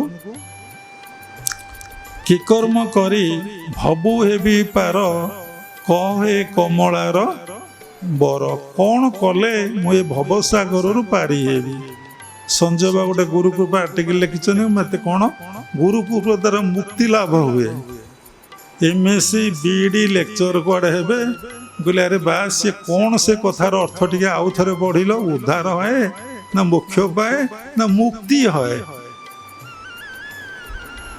सब काट तेणु कौन हो आम केमिति कर्मरु निवृत्त हवा से महापुरुष मान लिखिं हल बुलूला हलिया नथिला आपे हेउथिला चाष हल बुलूला हलिया नथिला आपे हेउथिला चाष हलिया नथिला चाष कौन होउतला तार काम करुथब कौन से काम तुम कर्ता भाव नथब मु ये सब काम करुच्ची बोली भावु नथब भागवत पुणी से गोटे पद आसे कौन ନା କରି କରାଉ ଥାଇ ମୁହିଁ ମୋବିନୁ ଅନ୍ୟ ଗତି ନାହିଁ। କରି କରାଉ ଥାଉ ତୁଇ ତୋବିନୁ ଅନ୍ୟ ଗତି ନାହିଁ। ଆମେ ବୃନ୍ଦାବନରେ ଜଣେ ଲୋକ ଆମକୁ ଏକଥା କହିଲେ ନାଇଁ ନାଇଁ କରି କରାଉ ଥାଏ ମୁହିଁ ନୁହେଁ, କରି କରାଉ ଥାଏ ତୁଇ ତୋବିନୁ ଅନ୍ୟ ଗତି। ଆରେ ଏଇ ଲୋକର ଏତେ ଦଖଲ ସବୁ ଅଛି, ଆମେ ବସିକି ଭାବିଲୁ। ତେଣୁ ଆମେ କର୍ତ୍ତା ଭାବ ନ ରଖି କର୍ମ କରିବା। କେମିତି ଏ କଥାଟା ଶୁଣିଲେ? ଏଇଟା ଗୋଟେ ରେଜଲ୍ଟ, ଏଇଟା ଗୋଟେ ରେଜଲ୍ଟ, ଫଳଟା। ଯେମିତି କ୍ରିୟା ପରାବସ୍ଥା ହେଉଛି କ୍ରିୟାର ରେଜଲ୍ଟ। ଏଇଟା କଥାର ଗୋଟେ ସିଦ୍ଧାନ୍ତରେ ଆମେ ପହଞ୍ଚିଲେ ଯେ ଆମେ କ'ଣ ନା ସବୁ କାମ କରିବା କିନ୍ତୁ କହିବା ଯେ ଆମେ କିଛି କରିନେ। ରିଏଲି ଯାହାର ସେଇ ବୋଧ ରହିଛି ସେ ଭାବିବ ମୁଁ ସତରେ କରିନି। କେବେ ଟାୟାର୍ଡ କ୍ଳାନ୍ତ ସେ ଭୋଗ କରିବନି। କାହିଁକି? କର୍ମ କଲେ ଶକ୍ତିର କ୍ଷୟ ହୁଏ। ଶକ୍ତି ନ ପାଇବାରୁ ସେ କ'ଣ ହୁଏ ନା ଦୁର୍ବଳ ଅନୁଭବ କରେ। କିଛି ଖାଇଦେଲେ ଟିକେ ରେଷ୍ଟ ନେଇଗଲେ ତାର ଏନର୍ଜି ଆସେ। ତାର ଏନର୍ଜି ଆସିଲେ ସେ କ'ଣ ହୁଏ ନା ୱିକନେସ୍ ଆଉ ଫିଲ୍ କରେ, ପୁଣି କାମ କରେ। ଯିଏ ସବୁବେଳେ ତାଙ୍କ ପାଖରେ ମନକୁ ରଖିଛି ସବୁ ଯାକ ଏନର୍ଜି ତାର ଆସିବ। ସେ କେବେ ୱିକନେସ୍ ଫିଲ୍ କରିବ ନାହିଁ କି ସାରାଦିନ କାମ କରିକି ମଧ୍ୟ ସେ ଶୋଇବ ନାହିଁ। ଏଗୁଡ଼ା କ'ଣ ବିଶ୍ୱାସ କରିପାରିବ? ଯେଉଁମାନେ ସେଇ ଜଗତର ଯାତ୍ରୀ, ଯାହାର ଡିପ୍ କଲଚର ଅଛି, ସେ କେତେବେଳେ ବିଶ୍ରାମ କରିବା। ଦେଖନ୍ତୁ, ତମେ ମାନେ ସମସ୍ତେ ବିଶ୍ରାମ ଖୋଜୁଛ, ବିଶ୍ରାମ ଉପରେ ଭାରି ଇମ୍ପୋର୍ଟାନ୍ସ ଦେଉଛ, ଶୋଇବା ପ୍ରତି ଗୁରୁତ୍ୱ ଦେଉଛ। ବହୁତ ସୁନ୍ଦର କଥା। ସାଧୁମାନେ ଜନ୍ମ ହେଇଥିଲେ, ମହାପୁରୁଷମାନେ ଜନ୍ମ ହେଇଥିଲେ ସମସ୍ତଙ୍କୁ ବିଶ୍ରାମ ଦେବା ପାଇଁ। ଏକଥା କ'ଣ ତୁମେ ବୁଝିପାରିବ? ସମସ୍ତଙ୍କୁ ବିଶ୍ରାମ ଦେବା ପାଇଁ। କ'ଣ ବିଶ୍ରାମ ନେବେ? ଆପଣ ତ ବିଶ୍ରାମ ନେଉଛନ୍ତି, ପୁଣି କ'ଣ ବିଶ୍ରାମ ଆପଣ ନେବେ? କ'ଣ ଆପଣ ପୁଣି ବିଶ୍ରାମ ନେବେ କୁହନ୍ତୁ? ଯେଉଁ ଶ୍ୱାସ ପ୍ରଶ୍ୱାସ ଚାଲିଛି ତାର କ'ଣ ବିଶ୍ରାମ ଅଛି? ତମର ଫିଜିକାଲ ବଡିଟା, ସ୍ଥୂଳ ଶରୀର ଗ୍ରସ୍ ବଡିଟା ଜଷ୍ଟ ଫ୍ଲାଟ୍ ହେଇଗଲା, ହାତ ପଡ଼ିଗଲା, ଗୋଡ଼ ପଡ଼ିଗଲା, ତମେ ଟିକେ ଅଚେତନ ଅବସ୍ଥାକୁ ଗଲ, ଟାୟାର୍ଡ ହେଇପାରେ ପଡ଼ିଛ, ମନ ଥକି ଯାଇଛି, କ'ଣ ହେଲା ଗଲ, ଦେଖିଲ ତମ ଭିତରେ ଶ୍ୱାସ ପ୍ରଶ୍ୱାସର କ୍ରିୟା ବନ୍ଦ ନାହିଁ, ଶ୍ୱାସ ପ୍ରଶ୍ୱାସ କ୍ରିୟା ଚାଲିଛି। ଯେହେତୁ ଶ୍ୱାସ ପ୍ରଶ୍ୱାସର କ୍ରିୟା ଚାଲିଛି, ସୂକ୍ଷ୍ମ ଶରୀରରେ ସମସ୍ତ ଅବୟବ, ସମସ୍ତ ଯନ୍ତ୍ର ଗୁଡ଼ିକ ସୁନ୍ଦର ଭାବରେ କାମ କରୁଛନ୍ତି। ଯଦି ସ୍ଥୂଳ ଶରୀର ବିଶ୍ରାମରେ ତମକୁ ଏତେ ଆନନ୍ଦ ଲାଗିଲା, ଫ୍ରେଶ ଲାଗିଲା, ଯେତେବେଳେ ତମ ଭିତରେ ପ୍ରକୃତ ବିଶ୍ରାମ, ସାଧୁମାନେ ଜନ୍ମ ହୋଇଛନ୍ତି ବିଶ୍ରାମ ଦେବା ପାଇଁ, ତମର ଯଦି ଶ୍ୱାସ ପ୍ରଶ୍ୱାସର ବିଶ୍ରାମ ଯଦି ତମେ କରିପାରିଲ ସାଧନା ମାଧ୍ୟମରେ, ଧ୍ୟାନ ମାଧ୍ୟମରେ, କ୍ରିୟା ମାଧ୍ୟମରେ, ତମର ରେଷ୍ଟ ନେବାର ଦରକାର ନାହିଁ, ତମର ୱିକନେସ୍ ନାହିଁ ଅଛି କି? କାରଣ ତମର ମେନ୍ ଜିନିଷଟା ବିଶ୍ରାମ ନେଲା ନା। ସାଧୁ ଜନ୍ମ ହେଇଛନ୍ତି ସମସ୍ତଙ୍କୁ ବିଶ୍ରାମ ଦେବା ପାଇଁ। ଗୋଟେ ନୂଆ କଥା ଶୁଣନ୍ତୁ, ସମସ୍ତଙ୍କୁ ବିଶ୍ରାମ ଦେବା ପାଇଁ। ତେଣୁ ପ୍ରକୃତ ପ୍ରାଣର ବିଶ୍ରାମ, ଶ୍ୱାସର ବିଶ୍ରାମ କେମିତି ହେଇପାରିବ? ଯଦି ତୁମେ ପ୍ରାଣାୟାମ କରିବ, କେଉଁ ପ୍ରାଣାୟାମ ନା ବହିର୍ମୁଖୀ ପ୍ରାଣାୟାମ କଲେ ହେବ ନାହିଁ, ଅନ୍ତର୍ମୁଖୀ ପ୍ରାଣାୟାମ କରିବ, ଯାହା ଭଗବତ ଗୀତାର 4th ଅଧ୍ୟାୟର 29 ଶ୍ଲୋକ, 5ମ ଅଧ୍ୟାୟର 27 ଶ୍ଲୋକରେ ଭଲ ଭାବରେ ଲେଖା ଅଛି। ତେଣୁ ପାତଞ୍ଜଳ ଯୋଗ ସୂତ୍ରଟି ପଢ଼ିବେ, ସେଥିରେ ପ୍ରାଣାୟାମ ଉପରେ ସମ୍ପୂର୍ଣ୍ଣ ଭାବରେ ପାତଞ୍ଜଳ କ'ଣ କରିଛନ୍ତି ନା ଲେଖିଛନ୍ତି କଥାଟାକୁ। ତେଣୁ ଯଦି ଆପଣଙ୍କର କର୍ମଟାକୁ ଚେତନାରେ ନ କରି ମୁଁ କରୁଛି ବୋଲି ଭାବିବେ, ତାର ପରିସ୍ଥିତି ଅତି ଭୟାବହ। ତା ଦ୍ୱାରା ତୁମର କିଛି ରେଜଲ୍ଟ ମିଳିବ ନାହିଁ, ସୁଫଳ ମିଳିବ ନାହିଁ। ମୁଁ ଜପ କଲି, ମୁଁ ଧ୍ୟାନ କଲି, ମୁଁ ତ୍ୟାଗ କଲି, ମୁଁ ସେବା କଲି, ମୁଁ ଦାନ କଲି, ମୁଁ ଠାକୁରଙ୍କୁ ଖାଇବାକୁ ଦେଲି, ଅମର ଲୋକଙ୍କୁ ଖାଇବାକୁ ଦେଲି, ସବୁଥିରେ ଯଦି ତୁମେ କର୍ତ୍ତା ଭାବ ରଖିବ, ତାର ରେଜଲ୍ଟ ମିଳିବ। ତା ରେଜଲ୍ଟ ତମକୁ କ'ଣ କରିବ ନା ଧର୍ମପଥର ଯାତ୍ରୀ କରେଇଦବ ନାହିଁ, ତମକୁ ଗୋଟେ ଅହଙ୍କାର ଅଜ୍ଞାନତା ଭିତରେ ତମକୁ ରଖେଇଦବ। ତେଣୁ ସମସ୍ତେ ସାଧନାଟା କ'ଣ କରିବା କଥା ନା ଚେତନାରେ କରିବା କଥା। କ'ଣ ଚେତନାରେ? ନା ପ୍ରତ୍ୟେକଟି କର୍ମରେ ତମେ ଫିଲ୍ କରିବ ସେଇ ଭଗବାନ କରୁଛନ୍ତି କରାଉଛନ୍ତି। ଗୋଟେ ଶ୍ୱାସ ନେଲ ଅନୁଭବ କରିବ ଶ୍ୱାସଟେ ସେ ନେଇଛନ୍ତି, ଭଗବାନ ନେଇଛନ୍ତି, ନହେଲେ ମୋ ଗୁରୁଦେବ ଶ୍ୱାସଟିଏ ନେଉଛନ୍ତି। ଯେତେବେଳେ ଛାଡ଼ିଲ ମୋ ଗୁରୁଦେବ ଛାଡ଼ୁଛନ୍ତି କି ଭଗବାନ ଛାଡ଼ୁଛନ୍ତି ଶ୍ରଦ୍ଧାର ସହିତ। ସେଥିଲାଗି ଗୁରୁଦେବ ଇଂଲିଶରେ କହୁଥିଲେ practice with love, practice with realisation. ତୁମେ ଅନୁଭବରେ ସାଧନା କର, ସେ କରୁଛନ୍ତି। ଯଦି ତୁମେ ବିନା ଅନୁଭବରେ ବିନା ଭଲ ପାଇବାରେ ତୁମେ ସାଧନା କରୁଥିବ, ତମର କ'ଣ ହବ ନା ସେଲ୍ଫ ରିଏଲାଇଜେସନ୍ କେବେ ହବ ନାହିଁ। ଈଶ୍ୱରୀୟ ବୋଧ ଆତ୍ମବୋଧ ଅବସ୍ଥା ତୁମକୁ କେତେବେଳେ ଆସିବ ନାହିଁ। ଯଦି ତୁମେ ଆତ୍ମବୋଧରେ ସବୁବେଳେ କାମ କରୁଥିବ, ଅଲୱେଜ୍ ହାପି। ହାପି କହିଲେ ଅଲୱେଜ୍ ବ୍ଲିସଫୁଲ୍ ଷ୍ଟେଜ୍, ଅଲୱେଜ୍ ଆନନ୍ଦ, ସବୁବେଳେ ପ୍ରସନ୍ନ ଥବ। ତମକୁ ଲୋକ ଦେଖି ବ୍ୟସ୍ତ ବିବ୍ରତ ହେଇ ପଡ଼ି, ଭାଇ ଏତେ କାମ କଲଣି? ନାଇଁ ଆଜ୍ଞା କିଛି ନାହିଁ, ସବୁ ପ୍ରଭୁଙ୍କ କାମ ପ୍ରଭୁ କରୁଛନ୍ତି। କାହୁଁ କାହୁଁ ତାକୁ ଡିଭାଇନ୍ ଏନର୍ଜି ତାକୁ ପ୍ରାପ୍ତି ହବ। ତେଣୁ ସେଥିଲାଗି କ'ଣ କହିଲେ ନା ମୋ ଜୀବନ ପଛେ ନର୍କେ ପଡ଼ିଥାଉ, ଜଗତ ଉଦ୍ଧାର ହେଉ। ତେଣୁ ଜ୍ଞାନାଗ୍ନି କେମିତି ଆସିବ ଏ କଥା କହିବାକୁ ବହୁତ ସମୟ ଲାଗିବ। ପୁଣି ସର୍ବକର୍ମାଣୀ ବୋଇଲେ ପ୍ରାରବ୍ଧ ସଞ୍ଚିତ କ୍ରିୟମାନଙ୍କୁ ଭସ୍ମସାତ ହେଇଯିବ। ସେ ବିଷୟରେ ଯଦି ଆମେ ବଞ୍ଚିତ ହେବା, ନେକ୍ସଟ ରବିବାରେ ପୁଣି ଆଲୋଚନା ହେବ। ଆଗ କର୍ମ ବିଷୟରେ ଆମେ ଜାଣିନେ, ପୁଣି ତାକୁ ପୋଡ଼ିବା। କାହା ଦ୍ୱାରା ପୋଡ଼ିବା? ଜ୍ଞାନାଗ୍ନି ଦ୍ୱାରା ପୋଡ଼ିବା। ଜ୍ଞାନାଗ୍ନି କାହାକୁ କହନ୍ତି? ଜ୍ଞାନାଗ୍ନି ଶରୀରରେ କେଉଁ ଟେକ୍ନିକରେ ପ୍ରଜ୍ୱଳିତ ହେବ ଏବଂ ତାକୁ ପୋଡ଼ିକି ପାଉଁଶ କରିବ, ତାପରେ ଆମେ ସଂସାର ରହିବା। ଏଠୁ ଆପଣ କ'ଣ ଶିଖିଲେ ନା ଏତିକି ଶିଖନ୍ତୁ, ସବୁବେଳେ ନିଜକୁ କର୍ତ୍ତା ବୋଲି ଭାବନ୍ତୁ ନାହିଁ। ସବୁ ସେ ଆମ ଭିତରେ କରୁଛନ୍ତି, କରାଉଛନ୍ତି, ଅନୁଭବ କରନ୍ତୁ। ଏବଂ ଯାହାକୁ ଦେଖିଲେ, ଯାହାକୁ ଦେଲେ, ଯାହାର ସେବା କଲେ, ଯାହାର କାମ କଲେ ତାଙ୍କରି କଲେ ବୋଲି ଭାବନ୍ତୁ। କାହାରି ନା ଭଗବାନଙ୍କର କରୁଛି ବୋଲି ଭାବନ୍ତୁ। ଏବଂ ଯେକୌଣସି କାମ ଘଟି ଯାଉଛି, ଯାହା ହେଇଯାଉଛି, ସେ କାମରେ କ୍ରିୟା ପ୍ରତିକ୍ରିୟା ରଖନ୍ତୁ ନାହିଁ। ଯାହାକୁ କହନ୍ତି ଆକ୍ସନ୍ ରିଆକ୍ସନ୍ ନ ରହୁ। ପୁଣି ଯାହାକୁ କହନ୍ତି ତମ ଭିତରେ ଲାଇକ୍ ଡିସଲାଇକ୍ ଭାବ ନ ରହୁ। କେତେବେଳେ ଲାଇକ୍ ଡିସଲାଇକ୍ ଭାବ ରହୁଛି ନା ଯେତେବେଳେ ମୁଁ କରୁଛି, ସେ କରୁଛି ଭାବ ଆସୁଛି। ଆପଣ ଭିତରେ ଲାଇକ୍ ଡିସଲାଇକ୍ ଭାବ ଆସୁଛି। ଆପଣ ଲାଇକ୍ ଡିସଲାଇକ୍ର ଉର୍ଦ୍ଧ୍ୱକୁ ଯାଆନ୍ତୁ, ଆକ୍ସନ୍ ରିଆକ୍ସନ୍ର ଉର୍ଦ୍ଧ୍ୱକୁ ଯାଆନ୍ତୁ। କେମିତି ଯିବେ? ଯଦି ସବୁ ଭଗବାନ କରୁଛନ୍ତି, ସବୁ ତୁମେ ରିଏଲି ଭାବିବେ, ଏ ଭାବ କେମିତି ଆସିବ ନା ସେଥିପାଇଁ ଗୁରୁଙ୍କର ପାଖରେ ନିଜକୁ ସମର୍ପଣ କରି ସେବା କାର୍ପଣ୍ୟ ଭକ୍ତି ବଳେ କିବା ଅସାଧ୍ୟ ମହି ତଳେ ତାଙ୍କ ପାଖରୁ ପଦତ କୌଶଳ ଶିଖି ଅଭ୍ୟାସ କରି ଚାଲିଲେ ଦେଖିବେ ଆପଣ ସେଇ ପଥର ଯାତ୍ରୀ ହେଇପାରିବେ। ଆପଣଙ୍କୁ କିଛି ଲାଗିବ ନାହିଁ, କିନ୍ତୁ କର୍ମକୁ କେବେ ତ୍ୟାଗ କରିବେ ନାହିଁ।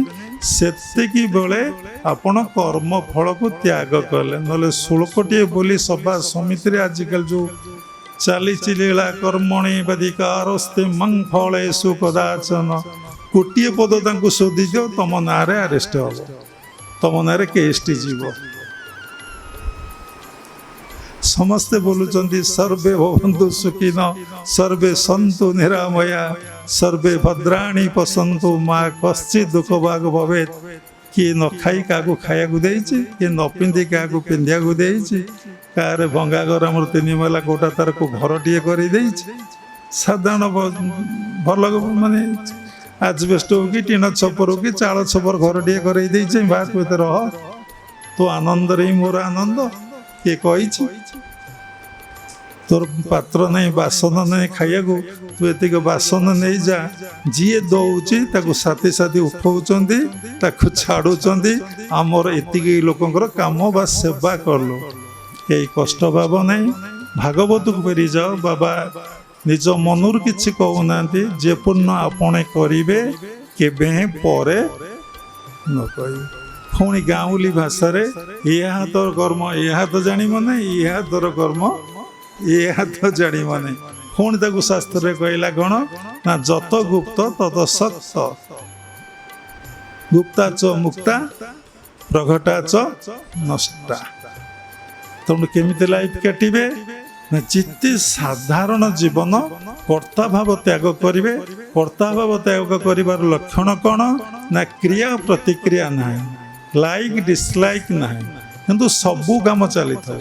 ଆଉ କେତେବେଳେ ମୁଁ କରିଛି ବୋଲି ଏ ତୁଣ୍ଡରୁ ପାଟିରୁ ପ୍ରଶ୍ନ ବାହାରିବ ନାହିଁ।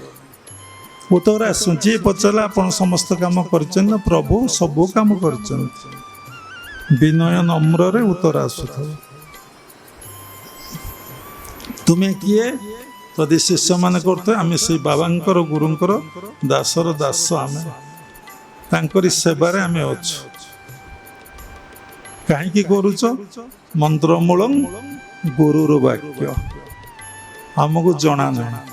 ସେ କୋଉଠି ନେଇ ରଖିବେ କୋଉଠି ଥୋଇବେ ସେ କଥା ସେ ଜାଣନ୍ତି। କହି ବାବା ସାଧନାର ଟେକ୍ନିକ୍ ନ କହି ଏ କଥା କାହିଁକି କହୁଛନ୍ତି ନା ଏ ଜ୍ଞାନ ଯଦି ଆପଣଙ୍କର ଭଲ ଭାବରେ ନ ହେଇଛି ଆପଣ ଯେତେ ସାଧନାକୁ ପ୍ରୟୋଗ କରିବେ ତାର ସୁଫଳ ଆପଣ କେତେବେଳେ ପାଇପାରିବେ ନାହିଁ। ସେଥିଲାଗି ବାବା ଏ କଥାକୁ ଉପସ୍ଥାପନା ଆଜିକି ଅନେଶତ ଥର ଭୁବନେଶ୍ୱର ଧ୍ୟାନ କେନ୍ଦ୍ରରେ ସତ୍ସଙ୍ଗ ସରିଲାଣି। ସେ ସରିନାହିଁ। କାହିଁକି ସରିନାହିଁ ନା ଆପଣମାନଙ୍କ ସ୍ୱଭାବ, ଆଚରଣ, କଥାବାର୍ତ୍ତା, ଚାଲିଚଳନରେ କୌଣସି ପରିବର୍ତ୍ତନ ଦେଖାଯାଉନି। ତାର ମୂଳ କାରଣ ହେଉଛି ଆପଣଙ୍କ ଭିତରେ ଜ୍ଞାନ ନାହିଁ କି ସାଧନା ନାହିଁ। ଯଦି ଜ୍ଞାନ ସାଧନାକୁ ନେଇ ଆପଣ ବଞ୍ଚିବେ ଆପଣଙ୍କର ପ୍ରତ୍ୟେକଟି କଥାରେ, ଆପଣଙ୍କର ବଚନ, ଆପଣଙ୍କର ଯିବା ଆସିବା, କଥା କହିବା, ବ୍ୟବହାର ପୁରା ପରିମାର୍ଜିତ ହେଇଯିବ, ଶୁଦ୍ଧ ପବିତ୍ର ନିର୍ମଳ ହେଇଯିବ।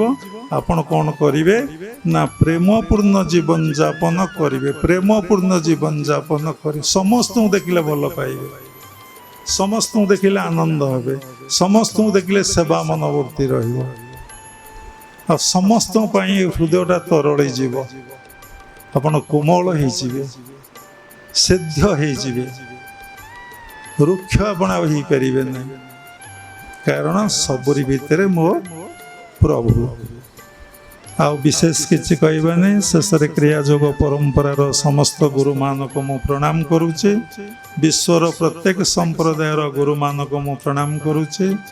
ସର୍ବେ ଭବନ୍ତୁ ସୁଖିନ, ସର୍ବେ ସନ୍ତୁ ନିରାମୟା, ସର୍ବେ ଭଦ୍ରାଣୀ ପଶନ୍ତୁ, ମା କଶ୍ଚିତ୍ ଦୁଃଖ ଭାଗ ଭବେତ୍। ଜୟ ଗୁରୁଦେବ, ଜୟ ଜଗନ୍ନାଥ, ହରି ଓମ୍ ତତ୍ସତ୍।